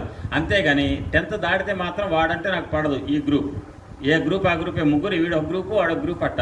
అంటే ఈ మనస్సులో ఉన్నటువంటి కక్షలు, కార్పణ్యాలు, ద్వేషాలు, రాగాలు అనే వాడు నాకు ఇష్టం రాగం, వీడు నాకు పడదు ద్వేషం. రాగము ద్వేషం అనేటువంటి చీకటితో ప్రతి మనిషి కొట్టు మిట్టాడుతుంటాడు. మాకు శివరత్నం గారు ఇందాక తీసుకెళ్ళి లోపల చూపించారు. ఖచ్చితంగా లోపలికి వెళ్ళండి. మొత్తం ఎదురుగా దాని మీద ఏం రాసి ఉంటుంది? ఏం రాసింది అక్కడ ఎదురుగా? ఏం రాసింది? పైన మాయ మనల్ని తనంతట తానుగా దాటనివ్వదట, సాధన ద్వారా మాత్రమే దాటాలి. అదే వెంకటేశ్వర స్వామి వారు ఏమన్నారు? ఆశ పోనీయాయి, అన్నీ అవే పోతాయి, అన్నీ అవే పోతాయి, అన్నీ అవే చిక్కుతాయి. అర్థం కాలే? అంటే ఆశ, ఈ రెండింటి మీద మాట్లాడుకుందాం. అది మాట్లాడే ముందు నేను మర్చిపోతే గుర్తు చేయండి. ఆ ఎదురుగా మాయ అంటే ఏంటి, మాయ అంటే ఏంటి, తర్వాత ఆశ వదులుకో, అన్నీ అవే వస్తాయి, పోవాల్సినవి పోతాయి, రావాల్సినవి వస్తాయి. కానీ మనం వదులుకోవాల్సింది ఏది? ఆశ వదులుకోవాలి. అది వెంకటేశ్వర స్వామి వారి మాట కదా. ఆ మాట గురించి మాట్లాడే ముందు కృతజ్ఞత. ఆంజనేయ స్వామి వారు వెళ్ళేటువంటి మార్గంలో పర్వతం కనపడగానే ఆంజనేయ స్వామి వారు ఏమనుకున్నారు? సీతమ్మని వెతకడానికి వెళ్తుంటే నేను రామయ్యకు ఆనందం కల్పించాలి, సీతమ్మ ఉందని చెబుదామని ప్రయత్నం చేస్తుంటే రాక్షసుడు ఒకడు వచ్చి పర్వత రూపంలో వచ్చి నాకు తగులుతాడా అన్నాడు. వెంటనే పర్వతం మనిషిగా మారి, స్వామి ఆంజనేయ, నేను రాక్షసుని కాదయ్యా, మైనాకుడిని అన్నాడు. మరి నీకేం పని? ఇప్పుడు నేను సీతమ్మని వెతకడానికి వెళ్తుంటే ఈయనకేం పని అండి అంటే అంటాడు ఒక మాట, ఆంజనేయ, ఒకప్పుడు పర్వతాలకు రెక్కలుండేవి, రెక్కలన్నీ పెట్టుకొని ఎగురుతుండేవి పర్వతాలు, ఇష్టం వచ్చిన చోట వాలేవి. ఆ వాలినప్పుడు పర్వతం కింద 1000 మంది మనుషులు చితికిపోయి చచ్చిపోయేవాళ్ళు. అప్పుడు దేవతలంతా మొరపెట్టుకున్నారట దేవేంద్రుడికి, ఇంద్ర, దేవేంద్ర, ఎట్టయ్యా పర్వతాలకు రెక్కలు ఉండటం వల్ల ఇష్టం వచ్చినట్టు ఎగురుతున్నాయి ఆకాశంలో, ఎక్కడ పడితే పడుతున్నాయి, మానవులు దేవతలు చాలా మంది చచ్చిపోతున్నారు దాని కింద చితికంటే, ఓహో వీళ్ళ పని ఇట్టుందా అని పర్వతాలకు రెక్కలు నరకటానికి వజ్రాయుధం తీసుకుని నరకటం మొదలుపెట్టాట ఇంద్రుడు. నరుకుతూ ఉంటే ఒక్కొక్క పర్వతం నరుక్కుంటూ బయట రెక్కలు. ఈ మైనాకుడు దగ్గరికి వచ్చిందట వజ్రం పెట్టిన రెక్కే గొంతు. రాగానే వెంటనే మైనాకుడు ప్రార్థన చేశాట భగవంతుడిని. వెంటనే వాయుదేవుడు వచ్చేసి వాయు వేగంతో పట్టుకుపోయి మైనాకుడిని సముద్రంలో అడుగును దాచిపెట్టాట. ఆ రకంగా రెక్కలు నరకకుండా తప్పించుకున్నాడు. రెక్కలు పోకుండా తప్పించుకున్న ఆయన ఎవరు? మైనాకుడు. ఎవరి సహాయంతో? వాయుదేవుడు సహాయంతో. నరకడానికి వచ్చిన ఆయన ఎవరు? దేవేంద్రుడు వజ్రాయుధం. అప్పుడు అన్నట్ట సముద్రుడు అన్నట్ట, ఏమయ్యా అందరికీ నరకాలి, నరుకుతూ ఉంటే ఈయనొక్కడిని ఆఫ్ చేసి నా దగ్గర దాచిపెట్టావు, ఒక దొంగని తెచ్చి మా ఇంట్లో దాచిపెడితే ఆ పోలీస్ ఆయన వచ్చి పట్టుకుంటాడా లేదా? పోలీస్ ఆయన ఎవరు? నరకడానికి వచ్చాయన దేవేంద్రుడు. ఇక్కడ దాచిపెట్టింది ఎవరు? వాయుదేవుడు. ఎవరిని? మైనాకుడిని. ఎక్కడ? సముద్రంలో. అంటే దొంగకు ఆతిథ్యం ఇచ్చింది దాచిపెట్టుకుంది ఎవరు? సముద్రం. అప్పుడు దాన్ని ఎవరైనా రేపేమని అంటే ఎట్లా అంటే ఏం లేదు, సముద్రంలో అడుగున గర్భంలో పాతాళ లోకంలో రాక్షసులు పైకి వస్తున్నారు, మాట్లాడితే రాకుండా ద్వారానికి అడ్డంగా పెట్టేసాయి మైనాకు పర్వతాన్ని. దేవేంద్రుడికి అని చెప్తాం అంటే, దేవేంద్ర మైనాకుని తీసుకుపోయి అక్కడ పెట్టానయ్యా, రాక్షసులు పైకి రాకుండా పాతాళ లోకంలో నుంచి ఈయన అడ్డం ఉంటాడు ఎప్పుడు అంటే, ఆహా అట్టయితే ఉండమను, నేను నరకంలే అంటాడ. అట్ట చెబుదాంలే అనుకొని దాచిపెట్టారు. ఆ రకంగా మీ నాన్నగారు వాయుదేవుడు. ఎవరు నాన్నగారు? ఆంజనేయ స్వామి వారికి తండ్రి ఎవరు? వాయుదేవుడు. ఆయన ఆనాడు నాకు సహాయం చేశాడు. మరి సహాయం చేసిన వాడికి ఏం చేయాలి? మళ్ళీ కృతజ్ఞత చెల్లించుకోవాలి. ఇప్పుడు మీ ఇంటికి వస్తాను, మీరు నాకు టిఫిన్ పెట్టారు, చేతులు కడుక్కొని ఏం పెట్టారు, ఎందుకు పెట్టారు అని చెప్పి మీ మీద కసురుకుంటానా? బాగుందాం, సంతోషం అనండి. టీ అంటే వద్దండి, టీ వద్దులేండి, ఎందుకంటే ప్రయాణం చేయాలి కదా అని చెప్పేసి అంటారు. మర్యాదగా మాట్లాడాలి, సంతోషంగా అమ్మ మీరు టిఫిన్ పెట్టాను సంతోషం, కృతజ్ఞత, థ్యాంక్స్ అంటాం, అంతే కదా. అట్టనే ఈయనకి ఎప్పుడో దేవేంద్రుడు నరుకుతుంటే అడ్డపడి వాయుదేవుడు సముద్రంలో దాచిపెట్టినందుకు కృతజ్ఞత తీర్చుకోవడానికి ఇప్పుడు టైం వచ్చిందట. ఎవరికి? మైనాకుడికి. అందుకని నేను తీర్చుకోవడానికి వచ్చా అని. నేను ఒక్కడే కాదయ్యా, నన్ను దేవేంద్రుడు నరుకుతుంటే రెక్కలు నన్ను వాయుదేవుడు తీసుకొచ్చి మీ నాన్నగారు తీసుకొచ్చి దాచిపెడితే తన దగ్గర దాచిపెట్టుకోవడానికి ఒప్పుకున్న ఆయన ఎవరు? సముద్రుడు. సముద్రం అనేవాడట ఆయన కూడా రెడీ అవుతున్నాడు, నేను కూడా కృతజ్ఞత తీర్చుకోవాలి. ఎందుకు? సముద్రం ఏర్పడటానికి కారణం ఏదంటే సగరుడు అనే చక్రవర్తి యొక్క తపో సాధన వల్ల ఏర్పడ్డాయి సాగరాలు. ఆ సగరుడు అనేటువంటి చక్రవర్తి ఏ వంశానికి చెందినవాడు? ఇక్ష్వాకు వంశం. ఆ ఇక్ష్వాకు వంశంలో ఈనాడు పరిపాలిస్తున్న రాజు ఎవరు? దశరథ మహారాజు చనిపోయాడు, రామచంద్రమూర్తి. కాబట్టి ఇక్ష్వాకు వంశంలో ఉన్నటువంటి సగర చక్రవర్తి యొక్క తప ఫలితంగా ఏర్పడ్డ సాగరమైన సముద్రుడు మా ఉనికికి మేము ఏర్పడటానికి కారణమైందే ఇక్ష్వాకు వంశానికి చెందిన సాగరుడు, సగర చక్రవర్తి. కాబట్టి ఇక్ష్వాకు వంశంలో ఎవరో ఒకరికి సహాయం చేసి మేము కృతజ్ఞత తీర్చుకోవాలి, దానికి వాళ్ళు దొరికావు. మరి ఇక్ష్వాకు వంశానికి ఆంజనేయుడికి సంబంధం ఏంటి చెప్పండి? ఆంజనేయుడికి మధ్యలో సహాయం చేయాలి, కృతజ్ఞత చెల్లించుకోవాలని చూస్తున్నాడు మైనాకుడు. ఏంటి చెప్పండి? సాగరం ఏర్పడింది ఎవరి వల్ల? సగరుడు వల్ల. సగరుడు ఏ వంశం వాడు? ఇక్ష్వాకు వంశం వాడు. ఆంజనేయుడి వంశం ఇక్ష్వాకు వంశం కాదు కదా. మరి అయితే ఆంజనేయ స్వామి కృతజ్ఞత చెల్లించుకోవటం ఏంటి చెప్పండి? ఎందుకు? ఎందుకంటే ఆయన ఎవరిని వెతకడానికి వెళ్తున్నాడు? ఎవరిని ఆనందపరచాలని? రాముడిని. రాముడు ఏ వంశం? ఇక్ష్వాకు వంశం. కాబట్టి ఇక్ష్వాకు వంశంలో పుట్టిన రామచంద్రమూర్తి సంబంధించినటువంటి ఒక ఘనకార్యం సీతమ్మని వెతకడానికి వెళ్తున్నావు కాబట్టి నీకు కనుక సహాయం చేస్తే మేము ఆనాడు మా ఉనికికి ఏర్పడ్డ సగర చక్రవర్తికి నీకు కృతజ్ఞత చెల్లించుకున్నట్టే. అంటే మనకు ఎవరన్నా సహాయం చేస్తే జాగ్రత్తగా వినండి, ఎవరన్నా మనకు సహాయం చేస్తే మనం ఏం చేయాలి? మనం అవకాశం వచ్చినప్పుడు మళ్ళీ ఏం చేయాలి? సహకారం మళ్ళీ చేయాలి, అంతే కదా. ఎవరన్నా మనకు సహాయం చేస్తే మనం తిరిగి మళ్ళీ సహకరించాలి. అంటే మనకు ఎవరన్నా నేను సహాయం చేశాడు అనుకోండి, పెద్ద ఇబ్బందుల నుంచి కాపాడాడు అనుకోండి, ఈ పంచి కూర్చొని వాడికి ఎప్పుడు ఇబ్బంది వస్తుందా, వాడికి ఎప్పుడు సహాయం చేస్తామని ఎదురు చూస్తామా? చూడంగా వాడికి ఎప్పుడు అవసరం వచ్చిందో అప్పుడు చేస్తాం. అంటే ఏనాడో పర్వత రెక్కలు నరుకుతుంటే కాపాడిన వాయుదేవుడికి, ఆయన కొడుకైన ఆంజనేయుడికి, ఏనాడో ఏర్పడ్డ సగర చక్రవర్తి ఏర్పడ్డ సాగరం అనే ఉనికి వల్ల ఏర్పడ్డటువంటి ఇక్ష్వాకు వంశంలో రామచంద్రుడు ఈనాడు బాధపడుతుంటే ఆయన పని మీద వెళ్తున్న ఆంజనేయ స్వామికి ఇద్దరు కృతజ్ఞత చెల్లించుకోవాలనుకున్నారు. ఎవరెవరు చెల్లించుకోవాలనుకున్న వాళ్ళు ఎవరండి? ఒకడు మైనాకుడు చెల్లించుకోవాలనుకున్నాడు, ఇంకొకడు సాగరం, అంతే కదా. ఈ ఇద్దరు సాగరం ఎవరి వల్ల? ఇక్ష్వాకు వంశం వల్ల. మైనాకుడు ఎవరి వల్ల? వాయుదేవుడి వల్ల. కాబట్టి మరి ఈయనకేం చేస్తారు చెప్పండి సహాయం? ఆంజనేయ, నువ్వు ఆకాశంలో ఇంత పెద్ద మార్గంలో గమనం చేస్తున్నావు కదా, నీకు అలసట వస్తుంది కదా, అలసట సింగిల్ జంపులో నువ్వు వెళ్ళలేకపోతావు, మధ్యలో దిగాలంటే సముద్రం, నువ్వు దిగలేవు. కాబట్టి నేను పర్వతాన్ని కాబట్టి నా మీద కూర్చో, నా మీద చెట్లు ఉన్నాయి, పండ్లు తిను, నా మీద నువ్వు సెలయేళ్లలో నీళ్లు తాగు, హాయిగా రెస్ట్ తీసుకో అన్నారు. అప్పుడు ఆంజనేయ స్వామి అన్నాడు, లేదు నేను సీతా అన్వేషణ వెళ్తున్నా కాబట్టి వెళ్తున్నాను, వెళ్ళిపోయాడు. సరే, కానీ అక్కడ మీకు అర్థం కావాల్సిన మాట ఏంటంటే ఆంజనేయ స్వామి వారికి మైనాకుడు సాగరుడు ఏం చేయాలని ప్రయత్నించారట? కృతజ్ఞత చెల్లించుకోవాలని చూశారు. ఇప్పుడు అదే కృతజ్ఞతను మీరు శేషమ్మ గారికి, సుబ్బరామయ్య గారికి మీరు చెల్లించుకోవాలని మీరు ప్రయత్నిస్తున్నారు. అంటే ఆరాధన చేసుకోవటం అనేది ఏంటట, వాళ్ళేదో కొడతారని కాదు, సుబ్బరామయ్య గారును శేషమ్మ గారు కొడతారని కాదు, మీరు భయపడి ఆ చెల్లించుకోవట్లే, ప్రేమతో చేస్తున్నారు. అంటే ప్రేమతో చేసేటువంటి ఆరాధన మహోత్సవం ఏ పూర్వకంగా చేస్తున్నారు? కృతజ్ఞతాపూర్వకంగా. అంటే కృతజ్ఞత అంటే ఏమంటే వాళ్ళు చాలా పెద్దవాళ్ళు, అవధూతలు, మేమెంతండి, మా జీవితం ఎంతండి అని అంటారేమో. కృతజ్ఞతకు వయసు భేదాలు సంబంధం లేదండి. భగవంతుడికి కూడా కృతజ్ఞతగా మీరు వెళ్ళి టెంకాయ తిన్నులో వేసిన, టెంకాయ కొట్టి సమర్పించిన, ఆరాధన చేసిన, మీరు ఎవరన్నా వెంకయ్య స్వామి వారి దగ్గర ఒక 20 రోజుల పాటు మీరు వెళ్ళరు, ఆయనకు అనిబ్బందే. మీరు వెళ్ళారు, ఆయనకు కలిసి వస్తుందా? ఎవరి కోసం? మన కోసం. అంటే మనం చేసే సాధన ఎవరి కోసం? మన కోసం చేసేదే సాధన.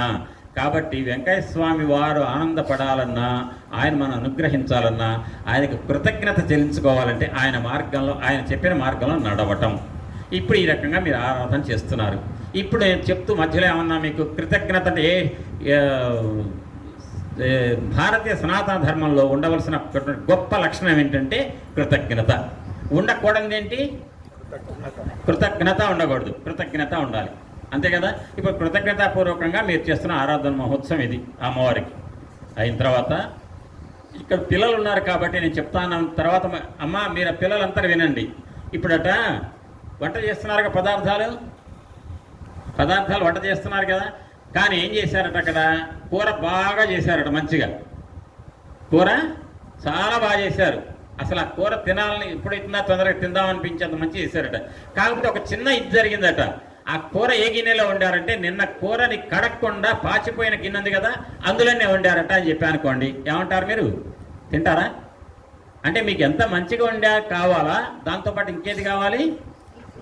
పాత్ర కూడా నీట్గా ఉన్న పాత్రలో వండితేనే ఆ వండిన కూర యొక్క తినేటువంటి లక్షణం మనకి అంత అబ్బుతుంది. అంతే తప్ప వాసన వచ్చే గిన్నెలో వండారనుకోండి, పాచిపోయిన గిన్నెలో తినలేరు కదా. అంటే మీరే ఒక్కపోటే పొరపాటున కడగకుండా ఉన్న గిన్నెలో వండిన కూర మీరు తినడానికి బే అంటున్నారే. మరి భగవంతుడు కూడా ఈ పాత్ర ఉంది. ఏ పాత్ర? హృదయం. హృదయం అనే పాత్రలో నిరంతరం ఎవరిని కొలుస్తుంటారు? వెంకయ్య స్వామిని కొలుస్తారు.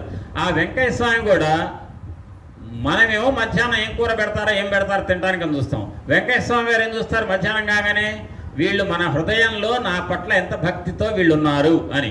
ఆ భక్తి అనే పాత్ర ఏది? హృదయం. ఈ పాత్ర కూడా కడగకుండా నీట్గా లేకుండా పెట్టారనుకోండి, కోరికలు పనికి మాలిన కోరికలు పెట్టారనుకోండి, ఎవరన్నా వెంకయ్య స్వామి వారు ఆనందిస్తారా? ఆనందించడు.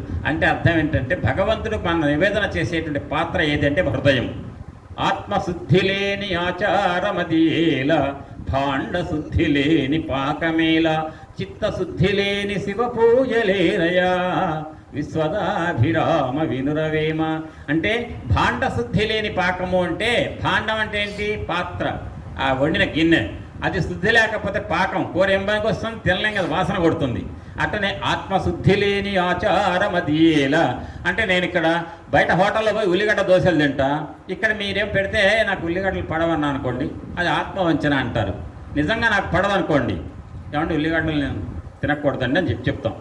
ఉన్న నిజం చెప్పాలి, ఆ ఆత్మవంచన చేసుకోకూడదు, ఉన్నది ఉన్నట్టు చెప్పాలి. చిత్తశుద్ధి లేని శివ పూజలేరయా. శివ పూజ అంటే, శివ అంటే ఏంటి? నేను నాకు గుర్తొచ్చింది, నాకు నవ్వు వచ్చింది. నేను రైల్వే స్టేషన్ దిగగానే, రైలు దిగగానే ఇద్దరు కనపడ్డారు. ఎవరు? ఒకళ్ళు శివరత్నం, ఇంకోళ్ళు శ్రీనివాసు. శివ అంటే ఎవరు? పరమేశ్వరుడు. శ్రీనివాస్ అంటే ఎవరు? విష్ణుమూర్తి. అంటే ఆ ఇద్దరిని పంపించారు వెంకయ్య స్వామి వారు. అంటే అర్థం ఏంటంటే, శివుడికి విష్ణువుకి భేదం లేదు, ఇద్దరు కలిసి వచ్చారయ్యా అని చెప్పి ఎప్పుడు కూడా శివుడు కేశవుడు అని ఇద్దరిని ఒకటే అని భావించేవాళ్ళు ఎవరుంటే వాళ్ళ కాళ్ళకు మొక్కుతా. శివుడు దేవుడు, రాముడు కాదు, రాముడే దేవుడు, శివుడు కాదు అని అంటే అది మహాపాపం. ఈ రెండు కాళ్ళలో ఏ కన్ను బాగుండాలి? ఏ కన్ను బాగుండాలని కోరుకుంటారు? రెండు కళ్ళు బాగుండాలని కోరుకుంటారుగా. అట్టనే శివుడు కేశవుడు రెండు కళ్ళు లాంటి వాళ్ళు. అర్థమైందా? సూర్యుడు బాగా వెలుగిస్తాట పగలల్లా, రాత్రిపూట చంద్రుడు ఒక 2 ఏళ్ల పాటు రాడట. అసలు మీకు ఇష్టమా? 15 రోజులు కాగానే తగ్గుకుంటూ పోయిన చంద్రుడు మళ్ళీ 15 రోజులు పెరుగుకుంటూ పోతాడు, చంద్రకళలు పెరుగుతాయి. ఆ సూర్యుడు చంద్రుడు ఎట్టనో అది లోకానికి 2 కళ లాంటివి. ఆ సూర్యుడు అంటే ఎవరండి? రామయ్య. చంద్రుడు అంటే ఎవరంటే ఆ చంద్రవంశంలో పుట్టి సీతమ్మ. అంటే రాముడు సీత ఒకటే, శివుడు కేశవుడు ఒకటే అనేటువంటి అభేదం చూడాలి అన్నట్టుగా నాకు వాళ్ళిద్దరు వచ్చారు. ఇప్పుడు ఒక మాట వినండి జాగ్రత్తగా. నేను ఇప్పుడు చెప్పేది ఇంకా భాగవతంలోకి రాలేదు, సత్సంగం మాత్రమే. ఏం చెప్పాను మీకు? సత్సంగం అంటే నిరంతరము మీ మనస్సు ఇష్టం వచ్చినట్టు ఎటు పడితే అటు పోతుంటుంది. ఎటు పడితే అటు పోయే మనస్సు పోకుండా మొత్తం లాగి ఒకవైపే పెట్టాలి. సత్తుతో ఉండాలి. సత్ ఎవరు? భరద్వాజ మాస్టర్ గారు, సుబ్బరామయ్య సారు, శేషమ్మ గారు, వెంకయ్య స్వామి గారు, సాక్షాత్ తిరుపతి వెంకన్న, ఇవన్నీ భగవత్ తత్వాలే, గురుతత్వాలు. ఆ తత్వాల పట్ల మన మనస్సు లగ్నమై ఉండటాన్ని ఎవరంటారు? దాన్ని సంగమించటం అంటారు, కలిసి ఉండటం. సంగం దేంతో సంగం? సత్తుతో సంగం. సత్ అంటే ఏది? భగవత్ తత్వం, నిరంతరం ప్రకాశించేది. జాగ్రత్తగా వినండి, ఒక్క మాట చెప్తాను, గొప్ప మాట. ఇప్పుడు మీరు మాట్లాడి నాకు పూలమాల వేయంగానే ఏమన్నారండి మీరు? వాసుదేవ. వాసుదేవ అంటే ఏంటి తెలుసా మీకు? వాసుదేవ అంటే చెప్పండి ఎవరన్నా. వాసుదేవ అంటే ఏంటంటే అన్నిట్లో ఉండాలి. అంటే వాసుదేవుడు అనగానే ఎవరు గుర్తొస్తారు మనకి? కృష్ణుడు. ఎందుకని? కృష్ణుడు తండ్రి పేరు ఏంటంటే వసుదేవుడు. వసుదేవుడు కొడుకు కాబట్టి కృష్ణుడు ఏమన్నారు? వాసు అన్న. పిల్లలు మీరంతా అనండి, వాసుదేవ, వాసుదేవ, వాసుదేవ. అంటే వసుదేవుడి యొక్క కొడుకు కాబట్టి వాసుదేవుడు అన్నారు. నిజంగా వసుదేవుడు కొడుకు కాదండి. అక్కడ వసించి దీపించేవాడు వాసుదేవుడు. ఏంటండి? వసించి దీపించడం. వసించడం అంటే ఏంటి? నివసించడం. నివసించడం అంటే ఉండటం. ఎక్కడుండి? ప్రతి మనిషి యొక్క మనస్సులలో, హృదయాలలో కూడా ప్రకాశిస్తూ నిరంతరం ఉండేవాడు. మనిషి బ్రతికున్నంతసేపు మనిషి లోపల ఏమున్నట్లు లెక్క? మనిషి బ్రతికి ఉన్నంతసేపు ఏముంటుంది? మనిషి లోపల ఏముంటుంది? ఆత్మ. అంటే ఏంటి? ఏ రూపంలో ఉంటుంది? ప్రాణశక్తి రూపంలో. ప్రాణశక్తి. ఆ ప్రాణశక్తి ఆత్మ. ఆ ప్రాణశక్తి ఏదైతే ఉంటుందో ప్రతి మనిషి జీవంతో ఉన్నటువంటి బ్రతికి ఉన్న ప్రతి మనిషిలో కూడా నిరంతరం ఉండి ప్రకాశిస్తుంది. మీరందరూ ఒక్క మాట చెప్పండి. ఇప్పుడు నేను మెడలో వేశారు. ఈ రంగు ఏంటంటే ఏం చెప్తారు? ఇది గోల్డ్ స్పాట్ రంగు. ఇది కాదు, ఇది ఎల్లో అనేవాళ్ళు ఎవరున్నారా? ఎవరన్నా ఇది గోల్డ్ స్పాట్ రంగు కదా? దేంతో చెప్పగలిగారు? మీ అందరూ ఒక్కసారి కన్ను మూసుకోండి, అందరు కళ్ళు మూసుకోండి అని చెప్పి ఎక్కడో ఒకసారి చేయి పెడతా, ఈ కలర్ ఏదంటే చెప్తారా? అంటే మీరు కలర్ చెప్పగలిగారంటే దేని ద్వారా? కళ్ళు ద్వారా. కానీ కళ్ళు ఒక్కటే కనుక అయితే ఏమండి? కళ్ళు ఒక్కటే అయితే ఇక అనకూడదు, ఒక మాట ఇక్కడ అనకూడదు, అనను. కన్ను ఒక్కటే ఉంటే సరిపోతుందా? ఆ కంటిని ప్రకాశింపచేసి చూడటానికి తగిన శక్తినిచ్చేది ఎవరు? కంటిని ప్రకాశింపచేసి చూసేటువంటి శక్తినిచ్చేది ఎవరు? ప్రాణశక్తి. కాబట్టి ప్రాణంతో బ్రతికి ఉన్నవాడు మాత్రమే చెప్పగలుగుతాడు ఏ రంగాన్ని ఏదైనా ప్రశ్న అడిగితే. అంతేనా? కాబట్టి ప్రాణం ప్రధానం. ఆ ప్రాణం ప్రతి మనిషిలో కూడా రంగు చూసినా, మాట విన్నా, ప్రతి మనిషి వింటున్నారు. ఇప్పుడు నేను వాసుదేవ అనమనగానే అందరూ అన్నారా? ఎందుకని? మీరు వాసుదేవ నేను అనగానే మీ కళ్ళకి ఏమన్నా వాసుదేవ అనాలని వినపడిందా? దేనికి వినపడింది? చెవులకు.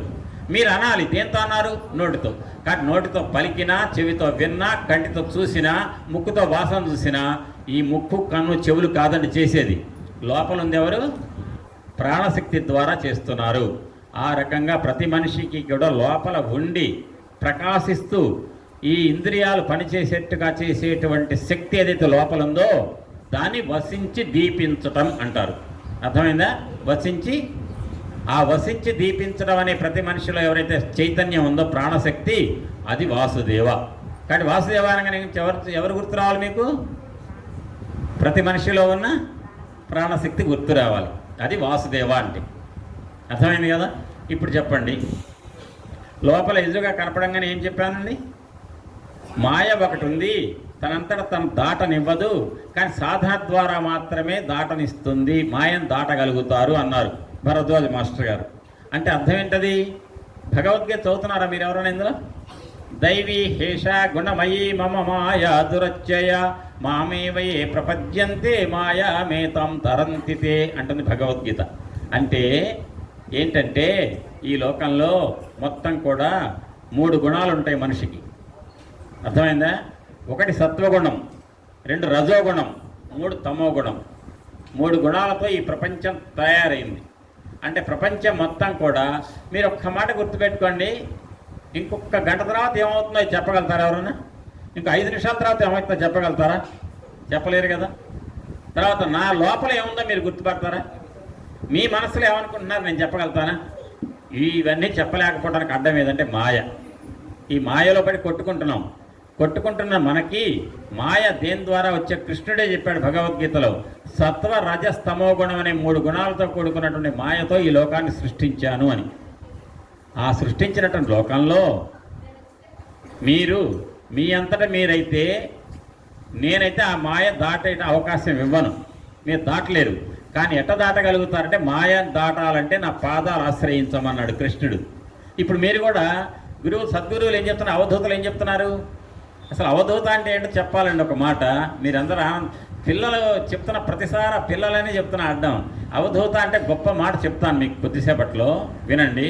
అవధూత వెంకయ్య స్వామి, అవధూత సుబ్బరామయ్య స్వామి, వీళ్ళందరూ కూడా అవధూతలు అంటే ఏంటంటే, ఉన్మని భూమికలలో కొండలేని శక్తి జాగృతమయ్యి లోకంలో ఎదుటివారి మనస్సు లోపల ఏముందో కూడా గమనించగలిగి రాబోయే భవిష్యత్తునే జరిగిపోయిన భూతకాలాన్ని పరిచయం లేని వారి యొక్క భూతకాలం అనేటువంటి జరిగినటువంటి సంఘటనలు కూడా గుర్తు చేయగలిగే సర్వ సమర్థులు ఎవరంటే అవధూతలు. అవధూతలు అంటే ఏంటో మీ అందరికీ కూడా అరటిపండు ఒలిచిపెట్టినట్టుగా అర్థమయ్యేటి చేస్తా కొద్దిసేపట్లో. అది చేసే ముందు ఒక మాట వినండి. ఏంటంటే, మాయ అనేటువంటిది ఒకదాన్ని ఈ సృష్టిలో చొప్పించి కృష్ణ పరమాత్మ సత్వగుణం, రజోగుణం, తమోగుణం అనే 3 గుణాలతోటి ఈ ప్రపంచాన్ని సృష్టించాడు. ఈ 3 గుణాల మిశ్రమమైనటువంటి మాయని దాటలేరు మీరు, కానీ దాటగలుగుతారు. ఎప్పుడు దాటగలుగుతారు? నా పాదాలు ఆశ్రయించండి అంటే కృష్ణుడి పాదాలు ఆశ్రయించు అనగానే సుబ్రహ్మణ్య సార్ విగ్రహం, ఆ ఫోటో పక్కన కృష్ణుడి విగ్రహం తెప్పించి పెట్టండి. వేణుగోపాల్లో సార్, రేపటి నుంచి మేము 2 కాళ్ళు పట్టుకొని కూర్చుంటాం, తల పావుగంట, తల అరగంట అంటే కుదరదు. అంటే ఒక కృష్ణుడి విగ్రహం తెచ్చి ఆయన కాళ్ళు పట్టుకొని కూర్చోవటం కాదు కృష్ణ పాదాలు అంటే. కృష్ణుడికి ఉన్న 2 పాదాలు ఏంటంటే, ఒక ధర్మం, ఒకటి సత్యం. అంటే ధర్మాన్ని ఆచరించు, సత్యాన్ని పలుకు. ఈ 2 చాలా కష్టం. మనకేది కష్టం? ధర్మం ఉండటం కష్టం, సత్యం పలకటం కష్టం, అంతే కదా. ఆ పలకటం కష్టమైనటువంటి సత్యాన్ని పలికింపజేసేవాళ్ళు అవధూతలు. అంటే వాళ్ళ సన్నిధిలో మనకి ఇచ్చేటువంటి ప్రేరణ ఏంటంటే, వాళ్ళ సన్నిధిలో మనకి ఇచ్చే ప్రేరణ ఏదంటే, అంటే ఆత్మశుద్ధి లేని ఆచారమదియేల, పాండ శుద్ధి లేని పాకమేల అనగా చిత్తశుద్ధి లేని శివ పూజలేయ. అంటే చిత్తంలో శుద్ధి లేకపోతే కల్మషం ఉంటే, ఆ కల్మషం వల్ల మనం చేసే అర్చన, మనం పెట్టుకునే కోరికలు వెంకటేశ్వర స్వామి వారు గ్రహించడు. ఆ వెంకటేశ్వర స్వామి వారు మనం పెట్టుకున్న కోరికలు, మనం అయితే అప్పీలు పెట్టుకుంటాం కదా కోరికలు, వాటిని వాళ్ళు ఒప్పుకోవాలి, ఆశీర్వదించాలంటే మన మనస్సు పవిత్రంగా ఉంటే, మన మనసులో ఉన్న పవిత్రంగా ఉన్నటువంటి నీట్గా ఉన్న పాత్రలో కూర ఎట్టయితే మీరు ఆనందంగా తింటారో, ఆంజనేయ స్వామి వారు కానీ వెంకటేశ్వర స్వామి వారు కానీ మన హృదయం అనే పాత్ర నిర్మలంగా ఉంటే, కల్మషం లేకుండా ఉంటే, ఆ హృదయంలో పుట్టిన కోరికలు వాళ్ళు మన్నిస్తారు. ఇప్పుడు చెప్పండి, వెంకటేశ్వర స్వామి వారు మన కోరికలు మన్నించాలి, మనల్ని అనుగ్రహించాలి. ఆంజనేయ స్వామి మన కోరికలు మన్నించాలి, అనుగ్రహించాలి. అంటే మన కోరికలు ఎక్కడ పుడతాయి? కోరికలు పుట్టేది ఎక్కడ? మనస్సు అనే పాత్ర. ఆ పాత్ర ఎట్టుంటే వాళ్ళకి ఇష్టమట. మనకి పాత్ర మంచిగా ఉంటే కూర ఇష్టం. మనమెంత మన బతికంత 80 ఏళ్ళు 90 ఏళ్ళు బతికే మనమే అంత చూస్తుంటే ఒక కూర బాగాలేకపోతే అబ్బే బాగాలేదు వాసన అంటాం. మరి ఆ వెంకటేశ్వర స్వామి వారికి, ఆంజనేయ స్వామి వారికి కూడా మన మనసులో ఉన్న కోరికలు వినాలంటే మనస్సు ఎట్టుండాలి? వాళ్ళకి నీట్గా ఉండాలి. ఆ నీట్గా అంటే అర్థం ఏంటంటే, ఎదుటి వాళ్ళ పట్ల ద్వేషం, కల్మషం, ఉక్రోషం, రాగం, ద్వేషం ఇటువంటివన్నీ కూడా చెడు లక్షణాలు అంటారు వెంకటేశ్వర స్వామి వారు. ఆ లక్షణాలను దూరం చేసుకొని మనం పవిత్రమైన మనస్సుతో కనుక వాళ్ళని అర్చించినట్టయితే, కోరిక పెట్టుకుంటే ఆ కోరికలు అనుగ్రహిస్తారు వెంకటేశ్వర స్వామి వారు. అది చిత్తశుద్ధి లేని శివ పూజ అంటే అది. తర్వాత జాగ్రత్తగా వినండి, ఒక గొప్ప మాట ఇప్పుడు చెప్తున్నాను. ప్రతి మనిషి పుట్టేటప్పుడు తల్లి గర్భంలో వెన్నెముక ముందు ఏర్పడుతుంది, వెన్నెముక చుట్టూ శరీరం ఏర్పడుతుంది. వెన్నెముక ప్రతి వ్యక్తికి ఉంది కదా, వెనక వీపులో మధ్య భాగంలో. ఆ వెన్నెముక అడుగు భాగంలో మూలాధార చక్రం ఉంటుంది. జాగ్రత్త వినండి, పిల్లలకు అర్థం కాదు, ఇంకా పిల్లల కోసం ఒక గంట కేటాయించాం కాబట్టి ఇప్పుడు పెద్దవాళ్ళ కోసం ఆలోచించండి. వెన్నెముక అడుగు భాగంలో మూలాధార చక్రం, కాస్త పైన స్వాధిష్టాన చక్రం, ఎక్కడ పొత్తి కడుపు దగ్గర, బొడ్డు దగ్గర మణిపూర చక్రం, హృదయం దగ్గర అనాహత చక్రం, గొంతు దగ్గర ఇక్కడ విశుద్ధి చక్రం. ఇక అందరు చూడండి, ఈ బొట్టు పెట్టుకునే స్థానం ఉంది, భ్రూ మధ్య స్థానం, అక్కడ ఆజ్ఞా చక్రం. ఎన్ని చక్రాలు చెప్పే ఇప్పుడు? మూలాధారం, స్వాధిష్టాన, మణిపూర, అనాహత, స్వాధిష్టాన, ఆజ్ఞ. ఎన్ని చక్రాలండి? 6. ఈ 6 చక్రాలను ఏమంటారు? షట్ చక్రాలు అంటారు. అది సుబ్రహ్మణ్య సార్ రాసిన పుస్తకాలు ఎక్కడుందో మీరు చూసుకోండి. మీకు ఎక్కడుందో నాకు చెప్పండి చదివిన తర్వాత. షట్చక్రంతో నిర్మితమైనటువంటి శరీరానికి ఈ షట్చక్రాలలోట మొదటి 5 ఏదంటే జాగ్రత్తగా వినండి. మూలాధారం భూమి, స్వాధిష్టానం అగ్ని, మణిపురం బొడ్డు జలం, అనాహత వాయువు, విశుద్ధి ఆకాశం. వినండి, ఆకాశం శబ్దం ఎక్కడి నుంచి వస్తుంది ఒప్పుకుంటారు కదా. ఆకాశం శబ్ద గుణకం. ఇది ఏం చెప్పా, ఈ చక్రం ఏం చెప్పాను, ఆకాశం.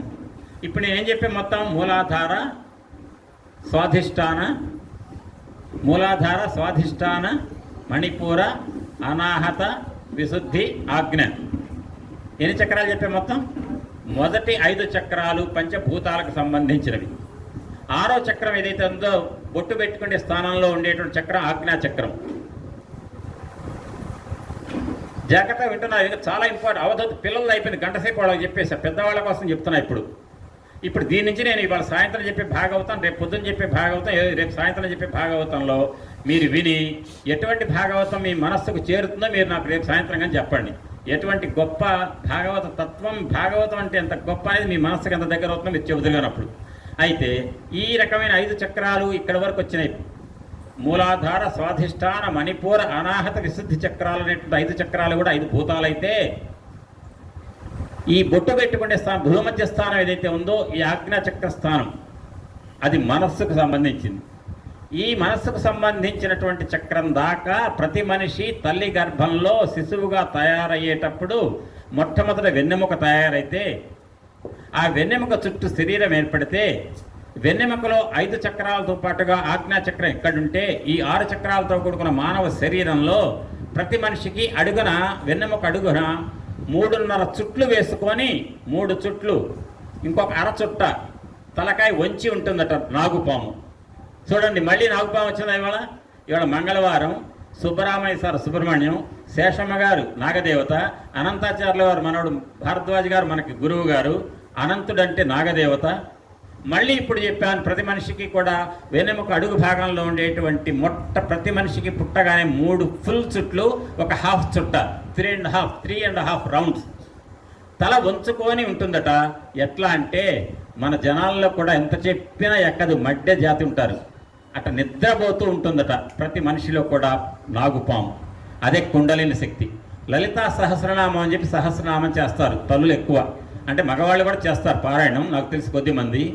అందులో కూడా మూలాధారైక లలయ బ్రహ్మగ్రంథి విభేదిని మణిపూర అంతరిజుర అట్లా ఆజ్ఞాచక్రాంతరాళస్థ రుద్రగ్రంథి విభేదిని మణిపూరాంతరజిత విష్ణుగ్రంథి విభేదిని అని చెప్పేసి పేర్లు చదువుతారు. అదంతా చెప్పాలని టైం పడుతుంది. మీకు గుర్తుపెట్టుకోండి ఏంటంటే ఈ వెన్నెముక వెంట 6 చక్రాలు ఉన్నాయి. 6 చక్రాలు ఒక్కొక్క 2 చక్రాలు ఒక ముడి అనుకోండి. కింద 2 చక్రాలు ముడి, పై 2 చక్రాలు ఒక ముడి, పై 2 చక్రాలు ఒక ముడి. మొత్తం ఎన్ని ముళ్ళు? 3 ముళ్ళు. ప్రతి ముడిలో ఎన్ని చక్రాలు ఉన్నాయి? 2 చక్రాలు. 3 2 6 చక్రాలు. ప్రతి మనిషి సాధన చేస్తే, జాగ్రత్త చెప్పండి, ఆ పదం ఏంటి? ఏం చేస్తే? సాధన. సాధన చేయటం అంటే అర్థం ఏంటి? చెప్పుకుంటూ పోవటం ఎన్నేం చెప్పొచ్చు, కానీ అనుసరించడం చాలా కష్టం. ధర్మంగా ఉండాలి, నువ్వు నిప్పులాగా ఉండాలంటారు. నువ్వు ఉంటేగా ముందు అంటే నువ్వు ఉండి ఎదుటి వాళ్ళకి చెప్పాలి. ఆ రకంగా ప్రతి మనిషి కూడా ఎదుటి వాళ్ళ పట్ల ద్వేషభావం లేకుండా ఉంటే, ఇక్కడ ఒక్క మాట వాడుతున్నాను, మీరు ఎవ్వరు ఏమనుకోవద్దు. తాజుద్దీన్ బాబా పేరు విన్నారు కదా, సాయిబాబా సమకాలీకుడు. తాజుద్దీన్ బాబా ఏమన్నారు? కాబాను తగలబెడితే తగలబెట్టేయి, ఖురాన్ తగలబెడితే తగలబెట్టేయి, మద్యం సేవించి తిరిగితే తిరుగు, నువ్వు ఆరాధన చేసే ఈ ప్రాంగణంలో నివాసం పెట్టుకో, ఇబ్బంది లేదు, కానీ ఎదుటి మనిషి హృదయాన్ని మాత్రం నొప్పించకు, ఎదుటి మనిషి హృదయాన్ని నొప్పించకు, అదొక్కటి చేయొద్దు అన్నారు. ఏమంటే నేను మిమ్మల్ని నొప్పించను, మీరు నన్ను నొప్పించరు, ఎవ్వరూ ఒకళ్ళనొకళ్ళు నొప్పించరు. పోలీస్ స్టేషన్లు అవసరమా? రాజ్యాంగం అవసరమా? నేను ధర్మంగా ఉంటానని ఎదుటి వాళ్ళని బాధ పెట్టడం నా ఏ కోశానా లేదండి, నా లక్షణం అది అన్నారనుకోండి మీరు. అటువంటి వాళ్ళు ప్రతి వాళ్ళు అయినప్పుడు సమాజంలో అల్లర్లు ఉంటాయా? ఆటంకాలు ఉంటాయా? భగవత్ సేవకు ఏమైనా ఇబ్బందులు ఉంటాయా? మోక్షం పొందడానికి ఏమైనా ఆటంకాలా? లేవు. కాబట్టి కష్టం ఏదంటే ఎదుటి వాళ్ళ హృదయాలను నొప్పించకుండా ఉండటం కష్టం. కాబట్టి ప్రయత్నం చేసి ఎదుటి వాళ్ళని బాధ పెట్టకుండా, ఎదుటి వారి యొక్క హృదయాలను నొప్పించకుండా ఉండటానికి ప్రయత్నం చేస్తే కొన్ని జన్మలకి ఎదుటి వాళ్ళల్లో భగవతత్వాన్ని దర్శించేటువంటి గొప్ప సత్వగుణ ప్రధానంగా జన్మెత్తుతారు. సత్వగుణ ప్రధానం. 3 గుణాలు చెప్పా, సత్వ, రజస్సు, తమో గుణం. సత్వగుణం నిరంతరం భగవద్ధ్యానం, ప్రతి వాళ్ళలో భగవంతుని చూడటం, ప్రతి వాళ్ళలో భగవంతుని చూడటం. రజోగుణం మాట్లాడితే నీ దగ్గర నువ్వేం వేసుకున్నావు బట్టలు, నీ ఒంట్లో మెళ్ళలో నగలేమున్నాయి, నీ చేతులకు ఎంత ఉంగరాలు ఉన్నాయి, నీకు ఎంత ఆస్తి ఉంది, ఎన్ని ప్లాట్లు ఉన్నాయి, ఎన్ని ఫ్లాట్లు ఉన్నాయి. ఇదే పొగడ్తలు పొగిడించుకోవాలి, పొందాలి, సంపాదించాలి. ఈ గుణాన్ని రజోగుణం అంటారు. ఇక తమో గుణం. తమో గుణం అంటే ఏమీ లేదండి. మీరు అక్కడ చూసి ఇజ్రాయిల్ పక్క దేశం చూశారు కదా, వాళ్ళకి పని ఏమి ఉండదు. ఇక ధర్మంగా ఉంటారు, ఎవరిదారిన వాళ్ళు ఉంటే వాళ్ళ మీద పోయి బాంబులు వేయటం. అంటే ఎదుటి వాళ్ళు బ్రతికుంటాం ఇష్టం లేదు, నిద్రపోవటం, తింటాం, నిద్రపోవటం, రెండో పని లేదు. ఏమండి, అటువంటి గుణాన్ని తమో గుణం అంటారు. ఇటువంటి 3 గుణాలతో మానవుల్ని పట్టుకొని పీడిస్తున్నటువంటి మాయ ఈ ప్రపంచాన్ని ఏర్పాటు చేయడానికి కృష్ణ పరమాత్మ వాడాడు. అదండి లోపల పెట్టినటువంటి కొటేషన్. ఆ మాయను దాటాలంటే మీరు ఆశ్రయించాల్సింది ఎవరినంటే మాయే అదే దైవీ హేష గుణమయీ మమ మాయ దురత్యయ మామేవయే ప్రపద్యంతే మాయా మేతాం తరంతితే. అంటే నా 2 పాదాలను ఆశ్రయించండి అని కృష్ణుడు అన్నాడు. 2 పాదాలు ఆశ్రయించడం అంటే సత్యం, ధర్మాన్ని అనుష్ఠించినటువంటి మానవుడు ఈ జన్మలో మోక్షం పొందడానికి మార్గం సుగమం చేసుకుంటాడు. అంతేదా ప్రతి మనిషి మోక్షం పొందడానికి అంత తేలిక కాదండి, కష్టం. మోక్షం పొందడం అంటే అర్థం ఏంటంటే, ఇవాళ చెప్పండి ఒక్క మాట మోటుగా చెప్పాలంటే, మేము మోక్షం అనే మాట చెప్పాలంటే ప్రతి బ్రాహ్మడు కూడా పూజారి ఎవరైతే ఉన్నారో గుళ్ళో పూజ చేసేదంటో మీ సంకల్పం చెప్పేటప్పుడు మొత్తం గోత్రనామాలు చెప్పి చివరికి ఏమంటారు, పునరావృత్తి రహిత శివ సాహిత్యం లభించేట్టుగా అంటాడు, మోక్షం పొందేట్టుగా. మోక్షం పొందడం అంటే అర్థం ఏంటంటే, మనిషికి 60 ఏళ్ళు 70 ఏళ్ళు 80 ఏళ్ళు వస్తే 90 ఏళ్ళకైనా ప్రాణం వదిలిపెట్టక తప్పదు. కానీ అప్పుడు గుర్తొస్తాయటండి మనిషికి 70 ఏళ్ళు 80 ఏళ్ళు దాటుతుంటే, నేను ఫలానా 15వ ఏట వాళ్ళకి మోసం చేశాను కదా, 30వ ఏట వీళ్ళకి మోసం చేశాను కదా, ఇంతమంది కొంపలు కూల్చా కదా, ఆ బాధలన్నీ గుర్తుకొస్తుంటాయి కదా. వచ్చినప్పుడు మనసు తప్పిస్తుంటుందట. తప్పించేటప్పుడు మనస్సు భగవంతుడి పట్ల వెళ్ళదిగా, ఆ తాపం పట్లే ఉండి ఆ జన్మ శరీరం వదిలిపెట్టి మళ్ళీ ఎవరి గురించి అయితే ఏడుస్తున్నాడో వాళ్ళ రూపంలోనే పుడతాడు. కానీ మళ్ళీ పుట్టడం అంటూ ఉంది అంటే ఆ మనిషి ఒక ప్రధానమంత్రి గారి కుమారుడు ప్రధానమంత్రి ఇంట్లోనే పుడతాడన్న నమ్మకం లేదు. ఒక అమెరికా అధ్యక్షుడు యొక్క కుమారుడు ప్రాణం వదిలిపెట్టడానికి మళ్ళీ ఆ కుటుంబంలో పుడతాడం లేదు. ఆ భారతదేశంలో కుక్కగా కూడా పుట్టవచ్చు, కుక్కగా కూడా పిల్లిగా పుట్టవచ్చు. అంటే ఒక జంతువు, ఒక జీవి ప్రాణం వదిలిపెట్టిన తర్వాత జన్మ దేనిది, ఏ దేశం, ఈ భూమండలం మొత్తంలో భగవంతుని కృప ఎక్కడుంటే అక్కడే. అప్పుడు తాపం మొదలవుతుందట మనిషికి. అటువంటి తాపం కలగకుండా ఉండాలంటే మనిషి జీవితాంతం సాధన చేయాలి. మీరు చాలా జాగ్రత్తగా వినండి. ఇక్కడ ఇందాకేం చెప్పా, ప్రతి మనిషి పుట్టేటప్పుడు వెన్నెముక అడుగు భాగంలో ఏముంటాయని ఎన్ని చుట్టలు, 3.5 చుట్టలు, 3.5 రౌండ్స్. ఇక్కడ వినండి జాగ్రత్త. ప్రతి మనిషి రూపంలో వచ్చేటువంటి మనిషి జీవి ముందు 3 ఫుల్ రౌండ్లు వేయటం అంటే 3 పరీక్షలు పాస్ అయ్యి వచ్చాడు. ఏమిటంటే ఖనిజం, రాళ్ళు, వృక్షం, చెట్లు, జంతువు, నోరు లేని మూగలు. ఆ 3 పూర్తయిన సంకేతం 3 రౌండ్లు. హాఫ్ రౌండ్ ఏదంటే మనిషి జన్మ. ఈ మనిషి జన్మ ఇచ్చేటప్పుడు ఫుల్ రౌండ్ ఇవ్వడట భగవంతుడు. ఎందుకని పూర్తి కాలేదుగా. పూర్తి అయితే 3వ రౌండ్ కూడా పూర్తయింది అనుకోండి, 4వ రౌండ్ పూర్తయింది అనుకోండి. మీరు మ్యాథమెటిక్స్ చదివిన వాళ్ళకి క్వాడ్రంట్స్ ఉంటాయి 4, ఎక్స్ క్వాడ్రంట్, వై క్వాడ్రంట్ అని చెప్పి చేస్తారు కదా. అట్లనే 4 పాదాలు ఉన్నాయి. ఈ 4 పాదాల్లో 3 ఏంటంటే జంతువు, వృక్షము, ఖనిజం అయిపోయినాయి. 4వది ఏది, మానవుడు. మానవుడు అనేటువంటి జన్మనిచ్చేటప్పుడు భగవంతుడు మనకి ఇచ్చినటువంటి గొప్ప వరం ఏదండి, ఏ జీవికి లేనిది మానవుడికి మాత్రమే ఉన్నది ఒక వరం. ఏంటది? 84 లక్షల రకాల జీవరాశులు ఉన్నాయి భూమండలంలో, ఒక్క మానవుడికే ఉందట వరం. ప్రతివాడికి, కులం మతం సంబంధం లేదు. కేయూరాణిన భూషయంతి పురుషం హారాన చంద్రోజ్వలాన స్నానం న విలేపనం న కుసుమం నాలంకృత మూర్ధజ వాణ్యేకాసమలంకరోతి పురుషం యా సంస్కృతాధార్యతే క్షీయంతే ఖలు భూషణాని సతతం వాగ్భూషణం భూషణం. మనిషికి మాత్రమే ఇచ్చేది. మీకు చెప్తున్నాను, రోడ్డు మీద ఆవును పట్టుకెళ్తున్నారు, భయంకరంగా కసాయివాడు. ఆ పక్కన దూడ ఉంది. ఆ దూడ తల్లిని పట్టుకోపోతుంటే ఏడుస్తుంటుంది. కానీ ఆ దూడ కానీ తల్లి ఆవు కానీ బజార్లో సార్ కొంచెం కాపాడండి నన్ను కసాయివాడు పట్టుకెళ్తున్నాడా అనగలుగుతాయా? అనలేవు. కానీ బజార్లో వెళ్ళేటువంటి ఒక తల్లి స్త్రీ తన బిడ్డను ఎవరిని పట్టుకోపోతుంటే ఊరుకుంటుందా? పట్టుకొని రావండి ముందు అంటుంది. అంటే ఆవు అనలేదు, ఈ మనిషి అనగలుగుతున్నాడు. దేంతో? మాట. అంటే మాట అనే వరం ఇచ్చాడు భగవంతుడు మనిషికి. అటువంటి మాట అనే వరాన్ని ఉపయోగించి సాధన చేసి నామ సంకీర్తన చేస్తే కలియుగంలో తరించడానికి ఉపయోగపడేటువంటిది ఏది అంటే, త్రేతాయుగంలో ఏం చేశారు? జపహోమాదులు, పూజాధికాలు ద్వాపర యుగంలో. కలియుగంలో ఆ పూజలు చేయలేరు, హోమాలు చేయలేరు. ఒక నామ సంకీర్తన చేయండి రా బాగుపడుతురు కానీ అన్నాడు భగవంతుడు. అన్నారు, అది కూడా నువ్వే చేయరాదు అనేటివి తయారైంది కలియుగం. అంటే కలియుగంలో మానవులకు అంత అలసత్వం వచ్చింది. కాబట్టి వెంకయ్య స్వామి వారి యొక్క మాటను సుబ్బరామయ్య గారు మొట్టమొదట కోట్ చేసిన మాట ఏదంటే, ఈ లోకంలో కలియుగంలో మానవులు వదిలిపెట్టుకోవలసినటువంటి మొదటి శత్రువు ఎవరంటే సోమరితనం. అవునా సార్? మొట్టమొదటి వదిలిపెట్టాల్సినది సోమరితనం. ఇక వినండి జాగ్రత్తగా ఒక మాట. నైమిషారణ్యంలో సూత మహర్షి గద్దె మీద కూర్చున్నాడు, సౌనికాది మహర్షులు ఎదురుగా కూర్చున్నారు. వాళ్ళు అడిగారు ఏమని? సార్, సూత మహర్షి గారు మీరు చాలా నుండి పురాణాలు చెప్తున్నారు సార్, ఇక నుంచి మేము గద్దె మీద కూర్చుంటాం, మీరు ఎదురు కూర్చోండి అని అడగలేదు, ప్రశ్న అడిగారట.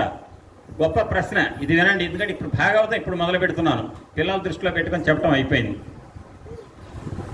సూత మహర్షి గద్దె మీద కూర్చుంటే చెప్పేవాడు, వినటానికి కూర్చున్నాడు సౌనకాది మనులు. ఇదే ఎందుకు చెప్తున్నాడు సుబ్బరామయ్య సార్ ఇందులో కోట్ చేశారు పుస్తకంలో. మానవుడు బాగుపడటానికి సద్గురు సేవ, సత్సంగము, ఇంకోటి సద్గంధ పఠనం, మూడేగా చెప్పింది. సద్గంధ పఠనము, సద్గ్రంథ పఠనము, సత్సంగము, సద్గురు సేవ. కానీ ఆయన ఎక్కువ ప్రిఫరెన్స్ ఇచ్చింది దేనికంటే, చరిత్ర, మహనీయుల యొక్క, మహాత్ముల యొక్క చరిత్ర పారాయణం చేయమన్నారు. మహాత్ముల యొక్క చరిత్ర పారాయణం చేయమన్నారు. ఇందాక నేను చెప్పే తాజుద్దీన్ బాబా ఒక్కటే అన్నారు, ఏమని? మీరు కాబాన్ తగలబెట్టేయండి, ఖురాన్ తగలబెట్టేయండి, మద్యం సేవించి తిరగండి, పూజలు చేసేటువంటి ప్రాంతంలో అడుగుపెట్టి నివాసం పెట్టుకోండి, పర్లే, కానీ మనుషుల యొక్క హృదయాలను మాత్రం నొప్పించకండి అన్నారు. వెంటనే మనకేమర్థమవుతుంది కలియుగంలో? ఓహో, కాబాన్ తగలబెట్టేయచ్చా? కాబా అంటే ఏంటి? కాబా అంటే ఏంటి? మక్కా మసీద్ ఉంది కదా, హజ్, వాళ్ళ పవిత్ర నిర్మాణం ఉంది కదా, దాని చుట్టూ ప్రదక్షిణలు చేస్తారు కదా, అది కాబా అంటే. ఖురాన్ అంటే తెలుసు కదా, మనకు భగవద్గీత అంటే వాళ్ళ ఖురాన్ అంటే అర్థం వాటిని తగలబెట్టు అని చెప్పగానే మనకి జాస వచ్చేది తగలబెట్టమని జాస, తగలబెట్టం కాదు. ఆ తప్పు చేసిన దానికంటే ఇది పెద్ద తప్పని పోల్చడమే తప్ప తాజుద్దీన్ బాబా గారు ఖురాన్ తగలబెట్టమన్నారు అని చెప్పి ప్రచారం చేసుకుని కూర్చుంటామా? అంటే అర్థం ఏంటంటే అవి చేస్తే వచ్చే పాపం కంటే ఎదుటి మనుషుల హృదయాలను కనుక గాయపరిస్తే అంతకంటే ఎక్కువ పాపం వస్తుందని చెప్పడం, పోల్చుకొని వినాలి మన విజ్ఞప్తితోటి. అది అయిపోయింది కదా. ఇవన్నీ చేయటానికి సూత మహర్షి గద్దె మీద కూర్చుంటే సౌనికాదుములు ప్రశ్నలు వేశారట. మహానుభావ సూత పౌరాణిక, నువ్వు బుద్ధిమంతుడవయ్యా, ఎన్నో పురాణ గ్రంథాలు పఠించావు, కానీ కలియుగం రాబోతోంది, ద్వాపరయుగం అయిపోయింది, కృష్ణ పరమాత్మ శరీరం వదిలిపెట్టాడు. కాబట్టి కలిపురుషుడు ఎంత గొప్పవాడంటే మానవుల యొక్క మనసులను మంచి విషయాల పట్ల పోనివ్వడయ్యా, చెడు విషయాల పట్ల పోనిస్తాడు. కాబట్టి మనుషులు కలియుగంలో ఎట్లా బాగుపడతారు అని జాగ్రత్తగా వినండి. దానికి ఎట్లా మాట్లాడాడు ఆయన. అలసులు, మందబుద్ధియుతులు, అల్పతరాయువులు, ఉగ్రరోగ సంకలితులు, మందభాగ్యులు, సుకర్మములెవ్వియు చేయజాలరీ కలియుగమందు మానవులు. కావున ఎయ్యది సర్వసౌఖ్యమై అలవడు ఏమిటం బొడము ఆత్మకు శాంతి మునీంద్ర చెప్పవే అన్నాడు. అంటే ఇక్కడ చాలా గొప్ప సీక్వెన్స్ ఇచ్చాడు చూడండి మీరు. కలియుగంలో మనుషుల యొక్క లక్షణాలు ఎట్లుంటాయంటే, అల్లసులు అంటే సోమరితనం. మొట్టమొదటి వెంకయ్య స్వామి వారు చెప్పారు, ఏది వదిలిపెట్టమని చెప్పారు, సుబ్బరామయ్య సార్ రాశారు పుస్తకంలో, అలసత్వం, సోమరితనం. సోమరితనం అంటే ఏంటండి? తమకు ఇష్టమైన పనులు చేయడంలో సిద్ధహస్తులట. తమకు ఏదైతే ఇష్టమో అది చేయడానికి సిద్ధహస్తులు. కానీ తన జీవితాలు చరితార్థం చేసుకోవడానికి కోసం కావాల్సిన సాధనలు ఉంటాయి, వాటిలో బద్ధకస్తులు. అంటే అవసరం లేని వాటిలోనేమో హాయిగా చేస్తారు, అవసరం ఉండి తప్పదయ్యా జీవితం బాగుపడాలా తప్పకుండా అంటే దాంట్లో బద్ధకం, వేద్దాంలే అంటారట. అంటే అరే చేద్దామా పని అంటే చూద్దాం అంటారట. చేద్దామా అంటే చూద్దాం అంటే వాళ్ళని ఏమంటారు? సోమరితనం, అలస్సులు. అది కలియుగం లక్షణం. మందబుద్ధియుతులు. పోనీ అలసత్వం ఉంటే ఉందిలే, సోమర్థనం ఉంటే ఉంది, ఇవాళ కదా రేపు మొదలు పెడతారు కదా అంటే వాడట మందబుద్ధి కలిగి ఉంటారట, చురుకుదనం ఉండదట. ఇవాళ కాకపోతే రేపు చేస్తానంటే టైం లేదురా నాయన, నీకు బుద్ధి మందగించింది, నీలో చురుకుదనం లేదు, ఇంటెలిజెన్స్ ఎక్కువ లేదంటే వాడు సోమరితనం వల్ల, మందబుద్ధి వల్ల సాధన చేయడు. పోన్లే ఇవాళ కాకపోతే రేపు కాకపోతే ఎల్లుండి చిన్నగా చేస్తారు, ఏదో టైంలో పూర్తి చేస్తారులే సాధన అంటే కలియుగంలో మనిషి యొక్క జీవితం ఎప్పుడు ఉంటాడో ఎప్పుడు పోతాడో తెలదు. అసలు మందబుద్ధియుతులు అల్పతరాయువులు అంటే వయసు ఎంత ఉంటుందో వాడి జీవితకాలం ఎంతో తెలవదు. సరే ఎంతకాలం బ్రతికితే అంతకాలం చేస్తాడు, ఏం మునిగిపోయింది ఎందుకయ్యా హడావుడి చేస్తావంటే ఉగ్రరోగ సంకలితులు. వాడు పుట్టిన దగ్గర నుంచి రోజు రోగాలు రష్టులతో బాధపడుతుంటాట. ఇంకేం చేస్తాడు సాధన అంటే కలియుగంలో మనిషి యొక్క లక్షణాలు ఈ 4 చెప్పాడండి సూత పౌరాణికుడు వ్యాస మహర్షి దగ్గర నుంచి తెలుగు చేసి. ఏంటంటే అలసులు మందబుద్ధియుతులు అల్పతరాయువులు ఉగ్రరోగ సంకలితులు. ఇవన్నీ ఎందుకట? మందభాగ్యులు, వాళ్ళంత దురదృష్టవంతులు కలియుగంలో. ఎందుకని? కృతయుగంలో తరించలే, త్రేతాయుగంలో తరించలే, ద్వాపర యుగంలో తరించలే, కలియుగంలో తరిద్దామని వచ్చారు కానీ తరించలేకపోతున్నారు.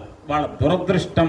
మందభాగ్యులు అని వీళ్ళు సుకర్మములివ్వియు చేయజాలరీ కలియుగమందు మానవులు అన్నాడు. అంటే ఈ కలియుగంలో మానవులు మంచి కర్మలు చేయలేదయ్యా, వాళ్ళకి ఏది సౌఖ్యం ఏది చెప్పు అని అడిగారట. ఇక్కడ చాలా జాగ్రత్తగా గమనించండి. అడిగిన ప్రశ్న అడిగినట్టు సౌనికాది మునులంతా కూడా ఎవరి కోసం అడిగారు? కలియుగంలో మానవుల గురించి అడిగారు. అడిగి వాళ్ళకి ఏంటి తరించే మార్గం ఏంటి అని అడిగితే అని చాలా గొప్ప పద్యం ఒకటి వినండి అందరూ. పిల్లలు మీరు కాస్త కామ్గా ఉండాలి, మీరెవ్వరు తల తిప్పొద్దు. మీకు చెప్పడం అయిపోయింది కదా, ఇప్పుడు చాలా జాగ్రత్తగా మీరు వినండి. యవ్వని అవతారము ఎల్ల భూతములకు సుఖమును వృద్ధియు సురిది చేయు, యవ్వని శుభనామమే ప్రొద్దునుడవంగ సంసార బంధంబు సమసిపోవు, యవ్వని చరితంబు హృదయంబు చేర్పంగ భయమంది మృత్యువు పరువు వెట్టు, యవ్వని చరితంబు హృదయంబు చేర్పంగ భయమంది మృత్యువు పరువు వెట్టు, యవ్వని పదనది నేపారు జలముల సేవింప నైర్మల్య సిద్ధి కలుగు, తపస్సులెవ్వని పాదంబు తగిలి శాంతి తెరవుగాంచిరి, వసుదేవ దేవకులకెవ్వరు దయించి తత్కథలెల్ల చెప్ప ఇచ్చ పుట్టెడు నెరిగింపు మిథ చరిత. అదేనండి ప్రశ్న. ఈ ప్రశ్న ఒక్కసారి విడదిద్దాం. ఈ పద్యంలో ఉన్నటువంటి ప్రశ్నలో ఉన్న భావం ఏంటో చెప్పుకునే ముందు ఒక్క మాట. యవ్వని చరితంబు హృదయంబు చేర్పంగ భయమంది మృత్యువు పరువు వెట్టు. నిన్న మీరు రాత్రి రూమ్లో దింపడానికి వచ్చారు, మీరు ఏమన్నారు నాతోటి? ఏమండి భరద్వాజ్ మాస్టర్ గారు ఒక మాట, ఆశ కనుక వదులుకుంటే అన్నీ అవి పోతాయి, అవి రావాల్సిన వస్తాయని చెప్పి వెంకయ్య స్వామి గారు అన్నారు. ఆశ వదులుకోవటం ఏంటి అని చెబుతూ నాకు ఒక మాట ఏమన్నారు భరద్వాజ్ మాస్టర్ గారు? దేని మీద ఆశ వదులుకోవాలట? బతకాలని ఆశ వదులుకోమని చెప్పారు. ఇక్కడ ఎక్కడుందో పట్టుకోండి ఆ మాట. బతకాలని ఆశ కూడా వదిలిపెట్టుకోవాలట. అనగానే మీరు ఏమంటారమ్మా? ఇక వెంకయ్య స్వామి వారి దగ్గరికి వచ్చి ఏమంటే బతకాలని ఆశ లేకపోతే ఎందుకని వెంకయ్య స్వామి వారి దగ్గర రావడం ఎందుకు, ఆ తిరుపతి వెంకటేశ్వర స్వామి దగ్గరికి ఎందుకండి? పుట్టిన ప్రతివాడు దేని కాదు, ఎవరన్నా బతకొద్దని ఎవరు కోరుకుంటారా? బతకాలని ఆశ కూడా వద్దట. మరి ఎంత ధర్మం అది? భరద్వాజ్ మాస్టర్ గారు ఆ మాట చెప్పారని మీరు చెప్తున్నారు. తప్పు, కరెక్ట్ అది? వినండి జాగ్రత్తగా, అదే కరెక్ట్.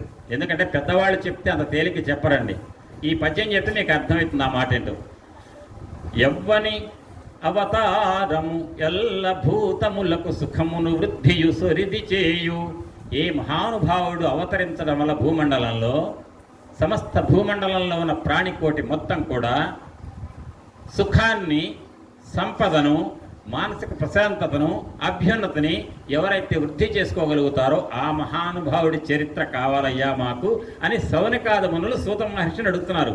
ఇదంతా ప్రశ్న. అంటే సౌనికాదిమునులు సౌత మహర్షిని ఒక ప్రశ్న అడుగుతున్నారు, ఒక మహానుభావుడి గురించి చెప్పండి. ఎవరా మహానుభావుడు? యవ్వని అవతారము, ఎవరైతే అవతరించడం వల్ల యవ్వని అవతారము ఎల్ల భూతములకు, సకలము ప్రాణికోటికి.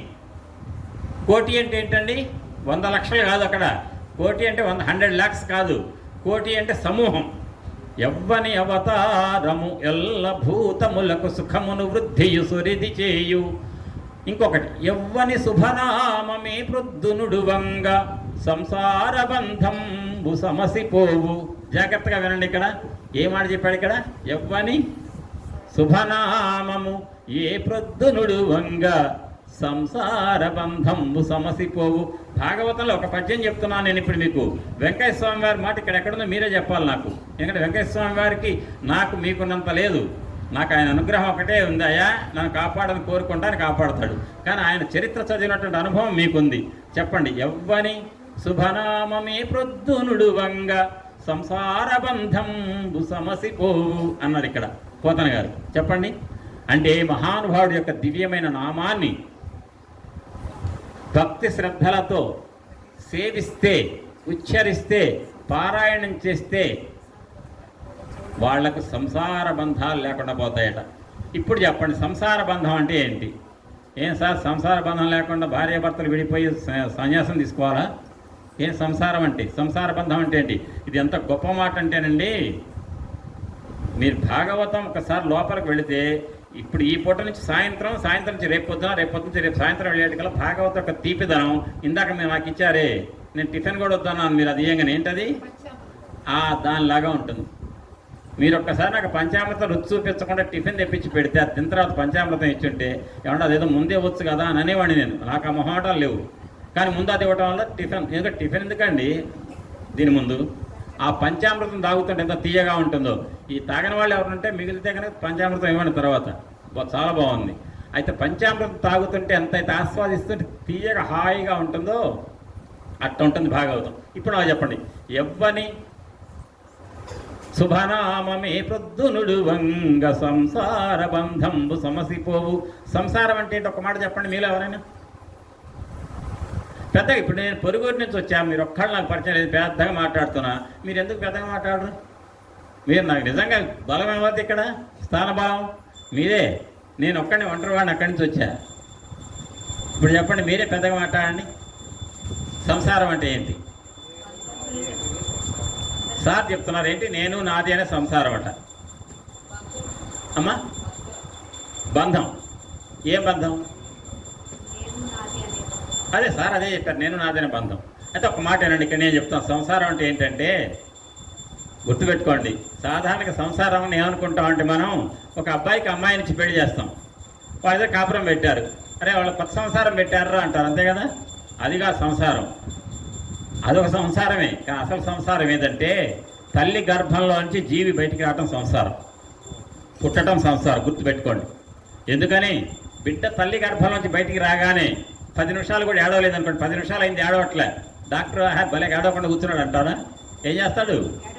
గిచ్చుతాడు. గిచ్చితే అన్న ఇడుస్తాడు లేదా ఈ శిశుమని. అంటే పుట్టంగానే వాడు చేసిన పని ఏంటి? ఏడవటం. కాస్త పెరుగుతూ ఉంటే వాడికి ఇష్టమైనవి వస్తే ఆనందం, కష్టమైన వస్తే బాధ. అంటే మంచి చెడు, ఇష్టం అయిష్టం రెండు ఉంటాయి ప్రతిదీ. సముద్రంలో కూడా మీకు నీళ్ళు ఎప్పుడు కూడా ఇట్లా వస్తాయి. ఇట్లా వస్తే ఏమంటారు దాన్ని? క్రస్ట్ అంటారు ఇంగ్లీష్లో. శృంగం, తెలుగులో శృంగం. ఇట్లా నీళ్ళు కిందకు స్పల్లంలాగా ద్రోణి, ట్రఫ్ అంటారు. అంటే క్రస్ట్ అండ్ ట్రఫ్ తోటి ఎనర్జీ ప్రాపగేట్ అయితే దాని వేవ్ ప్రాపగేషన్ అంటారు సైన్స్లో. ఆ రకంగా క్రస్ట్ ట్రఫ్ అంటే ఎగుడు దిగుడు. ఈ రకంగా సముద్రంలో అలలెట్టయితే ఉన్నాయో ఎగుడు దిగుడులతో మనిషి జీవితంలో కూడా మంచి చెడు, ఆనందం బాధ, సంతోషం బాధ, సుఖం బాధ. ఈ రకంగా మనిషి ఏ పుట్టుక వల్ల ఏదైతే మంచి చెడులు అనుభవిస్తూ ద్వంద్వాలతో బాధపడుతున్నాడో ఈ జన్మనే సంసారం అంటారు. మరి సంసార బంధం పోవటం అంటే ఏంటి చెప్పండి? పుట్టినటువంటి జీవి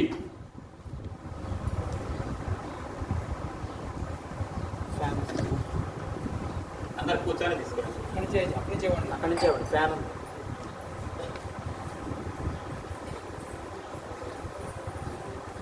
ఇంకా కొద్దిసేపట్లో ఆపుతా. ఎందుకంటే సాయంత్రంకి నేను కంటిన్యూ చేయాలంటే మిమ్మల్ని ఒక లెవెల్ తీసుకొచ్చి చెప్దామని చూస్తాను. చాలా జాగ్రత్త. ఇదిగానే పట్టుకున్నారు అనుకోండి, మీకు చెప్పడం తేలిక. నాకు సంసారం అంటే అర్థం ఏంటంటే పుట్టినవాడు గిట్టక తప్పదు. పుట్టుటకు గిట్టుటకు మధ్యలో ఉన్నటువంటి జీవితకాలం. ఆ జీవితంలో చేయవలసిన పని అంటే సాధన.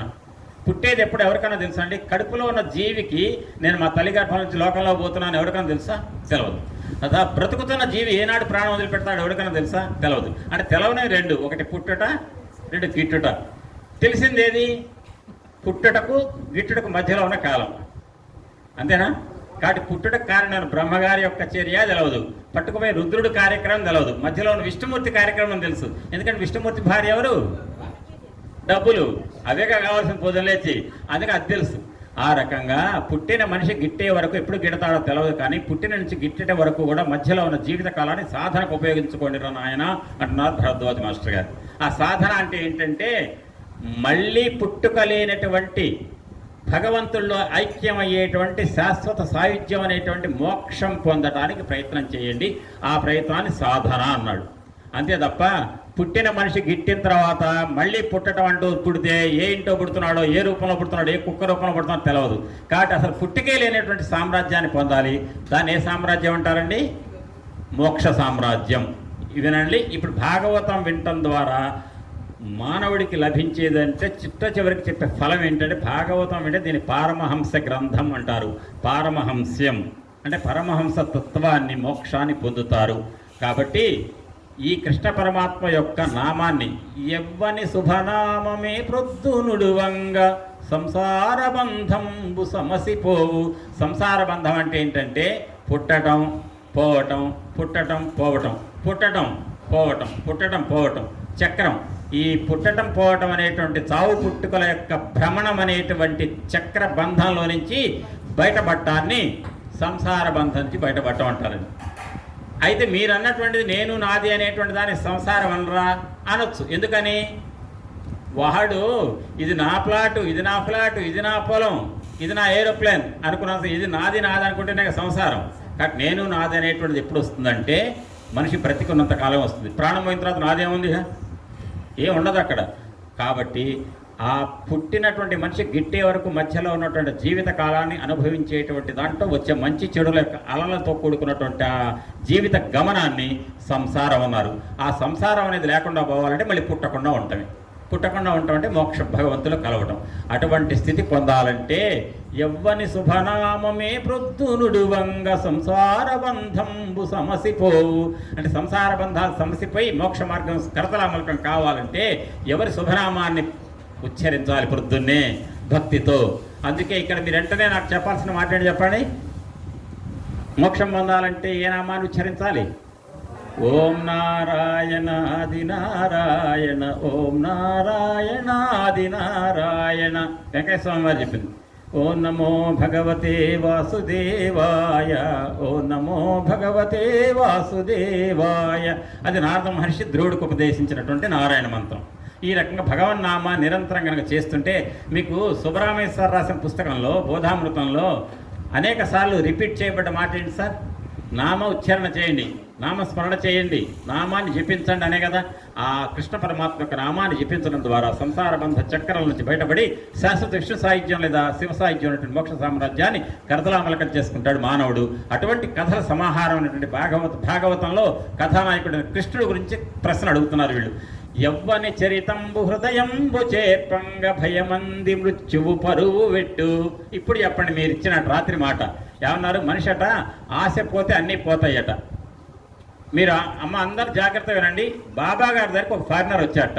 వచ్చి అడ్డాట. వాడికి బోల్డ్ అని డాలర్లు ఉన్నాయి, బాగా సంపద ఉంది, డబ్బులు. కానీ వాడికి లేనిదల్లా ఒక్కటేట. ఏంటది? మానసిక ప్రశాంతత లేదట. డబ్బులు బోల్డ్ అని ఉన్నాయి, మానసిక ప్రశాంతత లేదు. బాబా గారి దగ్గరకు తెలుగు రాదు. వాడు ఏం చేస్తాడు? బాబా బాబా ఐ వాంట్ పీస్ అన్నట్ట. ఐ వాంట్ పీస్ అంటే ఏంటి? పీస్ అంటే ప్రశాంతత.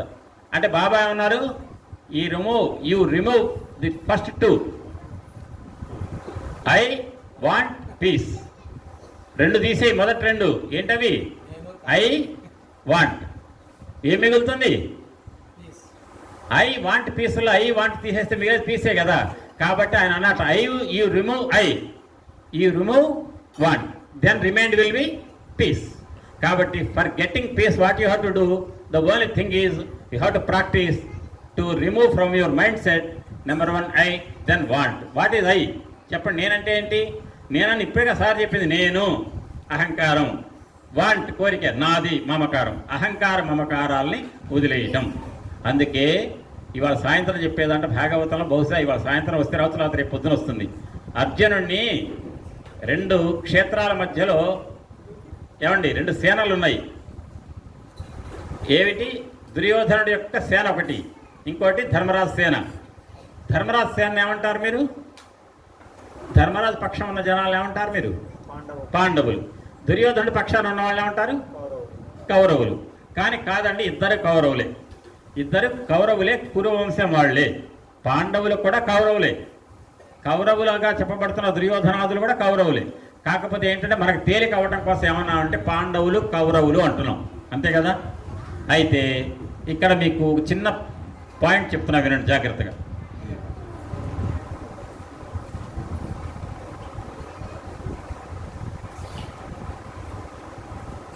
జాగ్రత్త వినండి. 2 సేనలు యుద్ధానికి సిద్ధమయ్యారు. అర్జునుడు వచ్చాడు. కృష్ణుడు అన్నట్ట కృష్ణుడితో, బావా యుద్ధంలో ఎవరిని చంపాలి చెప్పు నాకు అన్నట్ట. అప్పుడు కృష్ణుడు ఏమనుకున్నాడు? బావా ఎవరిని చంపాలి యుద్ధంలో? ఎవరి కృప వల్ల చంపగలుగుతున్నాడు అండి అర్జునుడు? ఎవరి కృప వల్ల చంపగలుగుతున్నాడు? కృష్ణుడు కృప వల్ల. కానీ అర్జునుడు ఏమన్నట్ట, బావా ఎవరిని చంపాలి, నాకు 2 సేనల మధ్యలో నా రథం పెట్టు. అర్జునుడు రథం ఎక్కడ ఉంటుందండి? పిల్లలు మీరు మాట్లాడకండి, ఎవరు మాట్లాడేది పిల్లలకు పక్క కూర్చోబెట్టండి. సార్ టీచర్ గారు ఎవరు గమనించండి, పిల్లలు మాట్లాడకుండా ఎవరు మాట్లాడండి. చెప్పండి, అర్జునుడు ఎటువైపు ఉండాలి? ఏ సేనలో ఉండాలి? పాండవుల పక్షాన ఉండాలి. కానీ రథం ఎక్కడ పెట్టమంటున్నాడు ఆయన? మధ్యలో పెట్టమంటున్నాడు. దాన్ని ఏమంటారు? మధ్యలో పెడితే ఏమంటారు దాన్ని? అహంకారం అంటారు. అంటే కృష్ణ బావా ఎవరిని చంపాలో చెప్పు అన్నాడు. ఓహో, అర్జునుడికి అహంకారం మొదలైందనమాట. కొద్దిసేపట్లో అహంకారం వస్తే వచ్చిన వాడికి వెంటనే రావాల్సింది ఏంటంటే మమకారం అనుకున్నాడు. సార్ చూద్దాం అని చెప్పేసి వెంటనే రథం తెచ్చి 2 సేనల మధ్య పెట్టాట. సేనయోర్ భయోర్ మధ్యే రథం స్థాపయేమాచ్యుత అని ఉందా భగవద్గీతలో. అంటే 2 సేనల మధ్యలో రథాన్ని పెట్టమని అడిగాడు అర్జునుడు. కృష్ణుడు పెట్టాడు. పెట్టగానే చూపించాడు, ఎవరిని చంపాలి బావా నేను అనగానే, ఎవరిని చంపాలి బావా అంటే అన్నట్ట, అదిగో భీష్ముడు, ఆయన చూడు మీ తాత, అమ్మ అడిగో ద్రోణుడు అమ్మో అన్నట్ట. మరి మీ దుర్యోధనుడు మీ పెద్దనాన్న కొడుకు ఇక అన్నట్ట, బావా నేను ఇక చంపను, నా వల్ల కాదు. ఎందుకని? ఆ తాత నాకు చిన్నప్పుడు గోరుముద్దలు తినిపించేవాడు భీష్ముడు. ద్రోణుడు ఎవరంటే నాకు విలువిద్య నేర్పినవాడు. ఎవరు ఆ దుర్యోధనుడు అంటే ఎంత చెడ్డా మా పెద్దనాన్న కొడుకు, కాబట్టి నేను వాళ్ళని చంపను అన్నట్ట.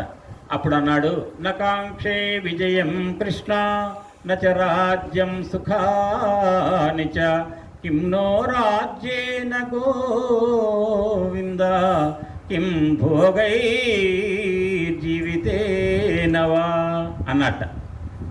అంటే అర్థం ఏంటి? బావా ఈ పెద్దలను చంపటం వల్ల ఏర్పడినటువంటి రక్తపు కూడు, ఆ రాజ్యం నాకొద్దు, హాయిగా ఇంతకంటే ప్రశాంతంగా తపస్సు చేసుకుంటా అన్నట్టు అర్జునుడు అనగానే, అర్జునుడికి అంతకుముందు ఏమన్నాడండి? నాకు ఎక్కడ రథం అక్కడ పెట్టి బావా అన్నట్ట. ఎవరిని చంపాలని అడిగట. చూపించగానే ఒకసారి డీలా పడిపోయాడు. దాన్ని ఏమంటారు?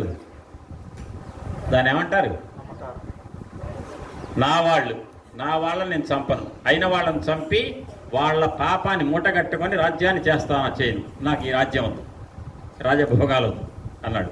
అంతకుముందు ఏమన్నాడు? చంపాలి బాబా. ఎవరిని చంపాలి? అహంకారం. ఒక్కసారి మమకారం వచ్చేసింది. అప్పుడు ఏం చేశాడు? గాంధీవం సంసతే హస్తాత్వక్షైవ పరిదహ్యతే నక్యోమవస్థాతం భ్రమతి వచమే మనః. నా ఒళ్ళు ఉణుకుతుంది బావా, చర్మం అంతా కూడా వేడెక్కిపోతోంది, మనస్సు జారిపోతోంది అని చేతిలో ఉన్న గాంధీవం జారి కింద పడిపోయిందట. ఏంటి పిరికి వాళ్ళగా చేస్తావు అర్జున? ఏంటంటే బావా నాకు వద్దు, ఈ రాజ్యం వద్దు నాకు అన్నట్ట. ఈయన వైరాగ్యం ఏంట్రా నీకు, నువ్వు యుద్ధం చేయడానికి వచ్చావు కదా అర్జున అంటే, లేదు బావా నేను పెద్దవాళ్ళని చంపను అన్నట్ట. అప్పుడు బలవంతంగా Arjuna be in your limits, నీకు నేర్పాను, యుద్ధం చేయి అన్న అనుకోండి. ఏమంటాడు? ఏం బావా బెదిరిస్తున్నావా, నేను చేయను పోమంటాడు. చేయను అన్నాడు అనుకోండి, ఇంకేం చేస్తారు? ఊరు అట్ట కదా నాయన అర్జున చేయరు అట్ట ఒకటి అంటే, లేదు బావా నా తాతయ్య బావా నా అన్నయ్య మా గురువు గారు వాళ్ళని ఎట్ట చంపుతా చెప్పు అని అంటాడు. వాడు ఏం చెప్పినా వెండు. వాడి దగ్గర పట్టుకున్న రోగాలు ఏంటి? 2. ఏం రోగాలు అవి? అహంకారం, మమకారం. 2 రోగాలు పట్టుకున్నాయి. ఇప్పుడు చెప్పండి, మీరు భారతదేశంలో ఉన్న ఎంఎస్లు, ఎండీలు, డాక్టర్లు, స్పెషలిస్టులు ఉన్నారు కదా, ఏఐఐఎంఎస్లో ఉంది కదా, అపోలో హాస్పిటల్ ఉంది కదా మెడ్రాస్, ఎక్కడైనా అహంకార మమకారాలకి ఇంజక్షన్ కానీ ట్యాబ్లెట్ కానీ ఇప్పించగలుగుతారా చెప్పండి? పోనీ అమెరికా తీసుకెళ్ళి డాక్టర్ స్పెషలిస్ట్, సూపర్ స్పెషలిస్ట్ ఉన్నారు, లండన్ ఉన్నారు, వాళ్ళు ఎవరైనా అహంకార మమకారాలు ఉన్నాయండి వీళ్ళలో వాళ్ళలో తొలగించగలుగుతారా? కానీ చాలా గొప్ప డాక్టర్ దగ్గరలో ఎవరున్నారు? వెంకయ్య స్వామి ఉన్నారు. అంటే అమెరికాలో డాక్టర్లు కూడా కుదిరించలేనటువంటి రోగాన్ని కుదిరించగలిగేటువంటి సూపర్ స్పెషలిస్ట్ ఎవరండి? వెంకయ్య స్వామి. కాబట్టి భరద్వాజ్ మాస్టర్ గారు కానీ ఒక గురువు గారు ఎవరంటే, భౌతికంగా శరీరానికి వచ్చినటువంటి అనారోగ్యాన్ని తొలగించడానికి ఉపయోగపడవచ్చు. కానీ మానసికంగా నేననేటువంటి అహంకారం, నాది అనే మమకారంతో కొట్టుమిట్టాడి చేయవలసినటువంటి కర్తవ్యాన్ని మర్చిపోయి నేను చెయ్యననేటువంటి స్థితిలో చేరినటువంటి మనిషిని, వాడి మానసిక రోగిని కుదిర్చి వాడి అహంకారాన్ని తొలగించి వాడి మమకారాన్ని తొలగించి సకల మానవులలో ఉన్నటువంటి ప్రాణశక్తి ఎవరంటే వాసుదేవ రూపం అనేటువంటి తత్వాన్ని ఉపదేశించి వాడి మనసులో ఎరక వచ్చేట్టు చేయగలిగే సర్వ సమర్థత ఎవరికి ఉందంటే గురుదేవులకు మాత్రమే ఉంటుంది. సమర్థ సాయి సద్గురు సాయినాథుకి, భరద్వాజ్ మాస్టర్ గారికి, సుబ్బరామయ్య సార్, వెంకయ్య స్వామి వారు, ఇటువంటి మహానుభావులైన మహాత్ములకు మాత్రమే ఉంటుంది. అర్థమైంది కదండి? అర్జునుడు లాంటి గొప్ప వీరాధి వీరుడు యుద్ధం చేస్తాను ఎవరిని చంపాలని అడిగి అక్కడ రథం పెట్టిన తర్వాత ఎవరిని చంపాలో లక్ష్యాన్ని చూపిస్తే ఆ లక్ష్యాన్ని చూసి పిరికి వాడైపోయి నా వాళ్ళని మమకారంతో నేను చంపాలా మా వాళ్ళని అని అహంకార మమకారాలతో కొట్టుమిట్టాడినటువంటి ఒక మానసిక రోగిని, అంటే కర్తవ్య ఉన్ముఖుడు కాకుండా పిరికివాడిలాగా తయారైనటువంటి మనిషిలో ఒక రకమైన ఉత్తేజాన్ని తెప్పించి నేను చేస్తాను తప్పకుండా కృష్ణ అనేటువంటి స్థితికి వాడి మనస్సును మరల్చడం కోసం ఆ కృష్ణ పరమాత్మ బోధించినటువంటి బోధ ఏదంటే భగవద్గీత. కాబట్టి భగవద్గీత అనేది మానసికంగా దౌర్బల్య స్థితిలోకి వచ్చిన అర్జునుడిని యుద్ధం చేయను నా వాళ్ళు అనేటువంటి మమకారం, నేను అహంకారంతో పుట్టుమిట్టాడుతుంటే లోకంలో ఏ మందు కూడా కుదర్చలేనటువంటి ఒక గొప్ప భవరోగం, మానసిక రోగాన్ని కుదిర్చినటువంటి గొప్ప వైద్య శాస్త్రం ఏదంటే భగవద్గీత. దాన్ని ఈ భాగవతంలో సాయంత్రం చెప్తా అన్నాను కదా, ఏమంటాడు? నరుమాటల్ విని నవ్వుతో ఉభయసేనా మధ్యమక్షోణిలో పరులిక్షింపరథంబు నిల్పి పరభూపాలవళించూపుచున్ పరభూప ఆయువులెల్ల చూపులన శుంభత్కేళి వంచించు ఈ పరమేశుండు వెలుంగుచుండెడు హృత్పద్మాసనాసీనుడై. ఇదంతా ఎవరన్నారంటే ఈ మాట ఈ మాఘమాసంలో శుక్లపక్షంలో, ఇవాళ ఏంటి తిథి ఏంటి? ఇవాళ మాఘమాస శుక్లపక్ష త్రయోదశి. జస్ట్ ఒక్క 4 రోజుల ముందు అష్టమి నాడు ఉత్తరాయణ పుణ్యకాలం కోసం ఎదురు చూసి స్వచ్ఛందంగా ప్రాణాన్ని ఉత్క్రమణం చేయగలిగేటువంటి వరం కలిగినటువంటి భీష్మ పితామహుడు అంపశయ్య మీద కురుక్షేత్ర యుద్ధ భూమిలో ఉండి కృష్ణ పరమాత్మ ఎదురుగా చూసుకుంటూ, కృష్ణ నువ్వు చూపించినటువంటి లీలలు కాసి ఇన్నయ్యా అని ఆయన లీలల గురించి ఒక్కసారి మనసులో జ్ఞప్తికి తెచ్చుకున్న భీష్మ పితామహుడు విష్ణు సహస్రనామాన్ని ధర్మరాజుకు బోధించి ధర్మరాజు ద్వారా లోకానికి అందించి ఆ తక్షణం వెంటనే ఆలాపంబులు మాని చిత్తము మనీషాయత్తము చేసి దృగ్జాలంబున్ హరిమోముపై బరపి తత్కారుణ్య దృష్టిన్ వినిర్మూలీభూత శరవ్యధానిచయుడై మోదించి భీష్ముండు సంశీలం బొప్పను తెంచే కల్మష గజశ్రేణి హరిన్ శ్రీహరిన్ అంటారు పోతన గారు. ఇదంటే ఏంటి? ఈ పద్యం అంటే ఏంటి? ఇప్పుడు చెప్పిన మాట వాటిని సాయంత్రం సెషన్లో ఎంతవరకు వస్తుందో చూసి చెప్తానని చెప్తూ ఒక్క మాట మొదట్లో ఏదైతే చెప్పాను, ఎవ్వని చరితంబు హృదయంబు చేర్పంగ భయమంది మృత్యువు పరువు పెట్టు అని చెప్పాను కదా, అక్కడ ఆపాను. అదేంటంటే ఎవరి యొక్క ఏ భగవంతుడు కృష్ణ పరమాత్మ యొక్క చరిత్ర అయితే ఈ చెవితో విని ఈ చెవితో విడిచిపెట్టడం కాదండి, ఈ 2 చెవులతో విన్నటువంటి మాటలను హృదయంలోకి తీసుకెళ్ళి నిక్షిప్తం చేసుకున్నంత మాత్రాన విన్నంత మాత్రం సరిపోదు. అది ఆకళింపు చేసుకొని అందులో ఉన్నటువంటి ధర్మ సూక్ష్మాలను ఆకళింపు చేసుకొని వాళ్ళని ఆచరణలోకి తేవడానికి ఎవరైతే ప్రయత్నిస్తారో వాళ్ళ నిజమైన సాధకులు అంటారు అంటుంది భాగవతం. అదే మాట సుబ్బరామయ్య సార్ పుస్తకం బోధామృతంలో కూడా వెంకయ్య స్వామి వారు ఏమంటూ ఉంటారంటే, మహాత్ముల యొక్క చరిత్ర పారాయణం చేయండి, సద్గ్రంథ పఠనం చేయండి, సత్సంగం చేయండి అని చెప్పి చేసి మానవుడు తరించడానికి, ఈ భవరోగా నుంచి బయటపడటానికి ఉన్నటువంటి మార్గాలు అవే సద్గ్రంథ పఠనం అంటూ, సద్గ్రంథం అనే మాట అంటూ సుఖమహర్షి పరీక్షణ్ మహారాజుకు బోధించినటువంటి వారం రోజుల్లో ప్రాణం పోతుందని ఎదురు చూస్తున్నటువంటి పరీక్షణ్ మహారాజుకు ఏది వింటే జన్మ చరితార్థమవుతుందో ఆ భాగవత కథా శ్రవణాన్ని చేసిన పరీక్షణ్ మహారాజు చరితార్థత చేసుకోలేదా? జనాన్ని తన యొక్క జన్మను సార్థకం చేసుకోలేదా? అటువంటి చరిత్రలను వినిపించమని చెప్పి సుబ్బరామయ్య సార్ పుస్తకంలో వెంకయ్య స్వామి వారి మాటగా దాన్ని ప్రస్తావించారు ఆ పుస్తకంలో. అటువంటి భాగవతంలో ఏ కృష్ణ పరమాత్మ యొక్క కథ చరిత్రలు అయితే హృదయగతం చేసుకొని వాటిని అనుసరించాలనేటువంటి మానసిక సంస్కారాన్ని పొందుతారో వాళ్ళు నిజమైన భాగవతులు. ఆ భాగవతులే సాధకులు, వాళ్ళు మాత్రం తరించగలుగుతారు. ఆ భాగవతుల యొక్క హృదయం ఎట్టుంటుందంటే నిరంతరం కూడా ఇందాక అనుకున్నామే, ఆత్మశుద్ధి లేని ఆచారమదియేల, భాండ శుద్ధి లేని పాకమేల, చిత్తశుద్ధి లేని శివ పూజలే. ఆ చిత్తశుద్ధి అనేటువంటిది ప్రాప్తించడం ఎట్లా జరుగుతుందంటే వినగా వినగా వినగా వినగా మహాత్ముల చరిత్రలు, భాగవతంలో ఉన్న భగవద్భక్తుల కథ సంపుటిని శ్రవణం చేయగా చేయగా చేయగా భ్రమర కీటక న్యాయంతో అంతఃకరణం శుద్ధి కాబడుతుంది అన్నారు వెంకయ్య స్వామి వారు. అంటే అర్థం ఏంటంటే, ఒక కీటకాన్ని భ్రమరం అట ఒక తుమ్మెద తీసుకొస్తుందట, ఒక చెట్టు త్వరలో పెడుతుందట, పెట్టి దాని చుట్టూ జుంకారం చేసుకుంటూ ఒకటే రథ పెడుతుంటుందట. పెట్టగా పెట్టగా పెట్టగా లోపల ఉన్న కీటకానికి ఈ భ్రమరం యొక్క చప్పుడుకి దానిలో పరిణామం ఎటువంటి పరిణామం వస్తుందట, కీటకం కూడా భ్రమరంగా మారుతుందట. అట్లా ఈ భాగవతంలో ఉన్న భగవద్భక్తుల యొక్క కథల అనే సుధా అమృత ప్రవాహాన్ని చెవులారా వినగా వినగా వినగా మన హృదయానికి ఎటువంటి సంస్కారం ఏర్పడుతుందంటే, తోటి మానవుల పట్ల హృదయాన్ని గాయపరచకూడదు. వాళ్ళల్లో ఉన్నటువంటి ఆత్మ నాలో ఉన్నది ఒకటే. ఏనం వ్యక్తి హంతారం యశ్చైనం మన్యతే హతం ఉభౌతౌ న విజానీతో నాయం హంతి నహన్యతే. కాబట్టి ఏంటంటే, ఆత్మ చంపబడదు, సంపదు. ఆత్మ నిత్యం, ఆత్మ శాశ్వతం.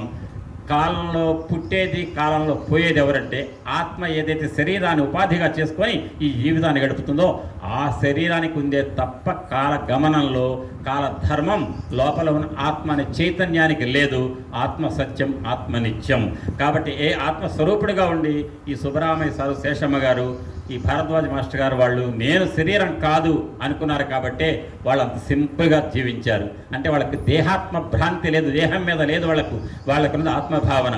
అంటే ఆత్మభావన ఉన్న మహానుభావులు చేసే పని ఏంటంటే, నాలో ఉన్న చైతన్యం మీలో ఉన్నది ఒకటే. ఇందాకనే అన్నాను, ఈ దండలో ఉన్నటువంటి దీన్ని మీరు గోల్డ్ స్పాట్ అన్నారు, కనకాంబరం రంగు అంటారు, ఇంకేదైనా అనండి మీరు. ఈ రంగుని మీరందరూ కూడా ఏకగ్రీవంగా దీన్ని కనకాంబరం లేదా గోల్డ్ స్పాట్ రంగు అంటారే తప్ప దీన్ని నేను ఎల్లో లేదా గ్రీన్ అంటే మీరు ఎవరు ఒప్పుకోరు. కారణం ఏంటంటే, మీ అందరిలో ఉన్నది ఒకటే చైతన్యం. ఆ చైతన్యం ద్వారానే మీ బుద్ధి పనిచేస్తుంది. ఆ బుద్ధి ఉపయోగించే ఇది కనకాంబరం రంగనే నిర్ణయానికి వస్తారు. ఈ వీటన్నిటికీ కారణం ఏదంటే, అందరిలో ఉన్నటువంటి ఒకే ఒక ఆత్మ. ఆ ఆత్మ చైతన్యమే నిత్యం, సత్యం. అదే మానవుడిని తరింపచేసేటువంటి జ్ఞానమే ఆత్మజ్ఞానం. దాన్ని ఎరుక చేసుకోండి. దానికోసం మనం చేయవలసిందల్లా సాధన, సాధన, సాధన. దానికి మహాత్ముల చరిత్రలు పారాయణం, పారాయణం, పారాయణం. భాగవతాన్ని శ్రవణం చేయటమే మానవుడికి సద్గతికి కారణమవుతుంది అని చెప్పి, ఏ భాగవతంలో అయితే ఉటంకించారో, యవ్వని చరితంబు హృదయం భుచేర్పంగ భయమంది మృత్యువు పరువు పెట్టు. అంటే భాగవతంలో ఉన్నటువంటి కృష్ణ చరిత్రని కనుక విన్నట్టయితే ఆ మనిషికి మృత్యువు దగ్గరికి రాదా? వస్తుంది, కానీ మృత్యు భయం రాదు. కాబట్టి భరద్వాజ్ మాస్టర్ గారు అక్కడ ఏమన్నారు, ఆశ వదులుకుంటే అవన్నీ వదులుకున్నట్టే. అంటే వదులుకోవాల్సిన జీవితం మీద ఆశ వదులుకోవటం అంటే అర్థం ఏంటంటే, ఈ శరీరం నేనేటువంటి ఆశతో జీవించకండి అని అర్థం. ఈ శరీరం నేననేటువంటి దేహాత్మ భ్రాంతితో జీవించకండి, ఆత్మగా ఉండండి, ఆత్మగా నిలబడండి. అప్పుడు అందరిలో కూడా ఒకే దైవత్వాన్ని చూస్తారు. అప్పుడు ప్రహ్లాదుడు లాంటి స్థితిని పొందినటువంటి భక్తుడిగా జీవితాన్ని కనుక చరితార్థం చేసుకుంటే భగవంతునే దింపగలుగుతాం మనం. అంతటువంటి స్థితికి భక్తుడు ఎదగగలుగుతాడు అనేటువంటి మాట చెబుతూ, భాగవత కథాశ్రవణాన్ని చేయండి అని చెప్పి ఏదైతే పెద్దలు మహాత్ములు మనకు చెప్పారో, ఆ భాగవతాన్ని కొంచెం ఒక్కసారి మాత్రమే ప్రారంభించారు. అని చెప్పి వర గోవింద కథా సుధారస మహావర్ష వృధార పరంపరంగాక బుధేంద్రచంద్ర ఇతర ఉపాయానురక్తిం ప్రవిస్తర దుర్దాంత దురంత దుస్సహ జను సంభావిత అనేక దుస్తర గంభీర కఠోర కల్మష కనద్దావానలంబారునే అని ఇంకొక ప్రశ్న వేశారు వినేటువంటి సౌనకాదిములు సుత మహర్షిని. అంతేకాకుండా ఇంకొక ప్రశ్న వేశారు, ఆ ప్రశ్న కూడా చెప్తాను, వివరణ సాయంత్రం చెప్తాను. హరినామ కథన దావానల జ్వాలచే కాలవే ఘోరాఘ కాననములు వైకుంఠ దర్శన వాయు సంఘంబుచే తొలగవే భవ దుఃఖతోయదములు కమలనావధ్యాన కంఠీరవంబుచే కూలవే సంతాప కుంజరములు నారాయణ స్మరణ ప్రభాకర దీప్తి తీరవే షడ్వర్గ తిమిరతతులు. ఇది జాగ్రత్తగా ఆలోచించండి. ఇది చెప్పేటప్పుడు సాయంత్రం షడ్వర్గ తిమిరతతులు అని చెప్తాను. అప్పుడు మీ ఇద్దరి బాధ్యత ఏంటంటే శివరత్నం గారిను మన భట్టు గారిది రాత్రి అన్నటువంటి ఆశ వదులుకుంటే అన్నీ వదులుకున్నట్టే. ఆ ఆశ ఏంటనేది ఇక్కడ వస్తుంది. షడ్వర్గ తిమిరతతులు అని నలిన నయన భక్తి నావచేగాక సంసార దుఃఖరాశి సంసార జలధి దాటి చనగరాదు వేయునేల మాకు విష్ణు ప్రభావంబు వినిపించవయ్య సూత ధీ సమేత అని ఓ బుద్ధిమంతుడైన సూత మహర్షి ఈ రకమైనటువంటి గొప్ప ప్రయోజనాలు మానవ జన్మ ఎత్తినటువంటి ప్రతి జీవుడి యొక్క జన్మ సార్థకం చేసుకోవాలంటే ఏ భాగవత పురాణాన్ని అయితే శ్రవణం చేయాలో అటువంటి భాగవతంలో కథానాయకుడు అన్న కృష్ణ పరమాత్మ యొక్క చరితామృతాన్ని మాకు వినిపించాయ మహానుభావ అని చెప్పి సూత మహర్షిని అడిగారు సౌనకాదిములు. అది ఈ ప్రారంభాన్నే సాయంత్రం ఒక మొదటి 5 నిమిషాలు ప్రారంభం చేసి తదుపరి ఆ భాగవతం యొక్క కథ ఎట్లా నడిచిందో మీకు ఆ భాగవతం ఎట్లా ఆరంభమైందో చాలా వింతగా విడ్డూరంగా ఉంటుంది.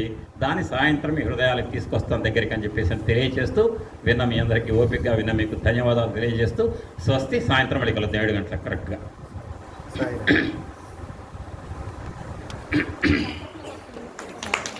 వాసుదేవ వాసుదేవ వాసుదేవ వాసుదేవ. గురువుగారి సాంప్రదాయంలో కరతాళ ధ్వనులు అనేవి లేవు. అవి బయట ఏదైనా పాటలు పాడినప్పుడు అక్కడ కొట్టుకుంటారంట. ఇక్కడ సాంప్రదాయంలో ఏదైనా ఉపన్యాస ప్రవచనం అయిన తర్వాత వాసుదేవ అనే నామంతో 3 సార్లు మనం ఉచ్చరించి కార్యక్రమాన్ని ముగించడం అనేది అది సత్సంప్రదాయం అని వారు గత 20-30 అంటే మా శ్రీకే గారి సాంప్రదాయాలు ఉండేవారు కాబట్టి మనం కూడా ఆ సాంప్రదాయాన్ని గౌరవిస్తాం. ఇంకెప్పుడు కూడా ఈ మిగతా సమయంలో కూడా ప్రవచనం పూర్తయిన తర్వాత వాసుదేవ అనే దాంతో మనం ఉచ్చరించి కార్యక్రమాన్ని ప్రారంభిస్తాం. ఎంత పెద్దగా వాసుదేవాన్ని 3 సార్లు అంటే అంత మంచిది. వాసుదేవ వాసుదేవ వాసుదేవ వాసుదేవ వాసుదేవ వాసుదేవ. జై సద్గురుదేవ జై సద్గురుదేవ. ఇప్పుడు హారతి ఉంటుంది 12 గంటలకి. హారతి అయిన తర్వాత భోజన ప్రసాదం ఉంటుంది. నెక్స్ట్ కార్యక్రమం 7 గంటలకు సార్ పిల్లలది ఉంటుంది. సాంస్కృతిక కార్యక్రమాలు ఉంటాయి. పిల్లల సాంస్కృతిక కార్యక్రమాలు ఉంటాయి సార్. ఉపన్యాసం సాయంత్రం 7 గంటల నుంచి మళ్ళీ సార్ భాగవత ప్రవచన కార్యక్రమం ప్రారంభం అవుతుంది. సాయిరామ్. సాయిరామ్.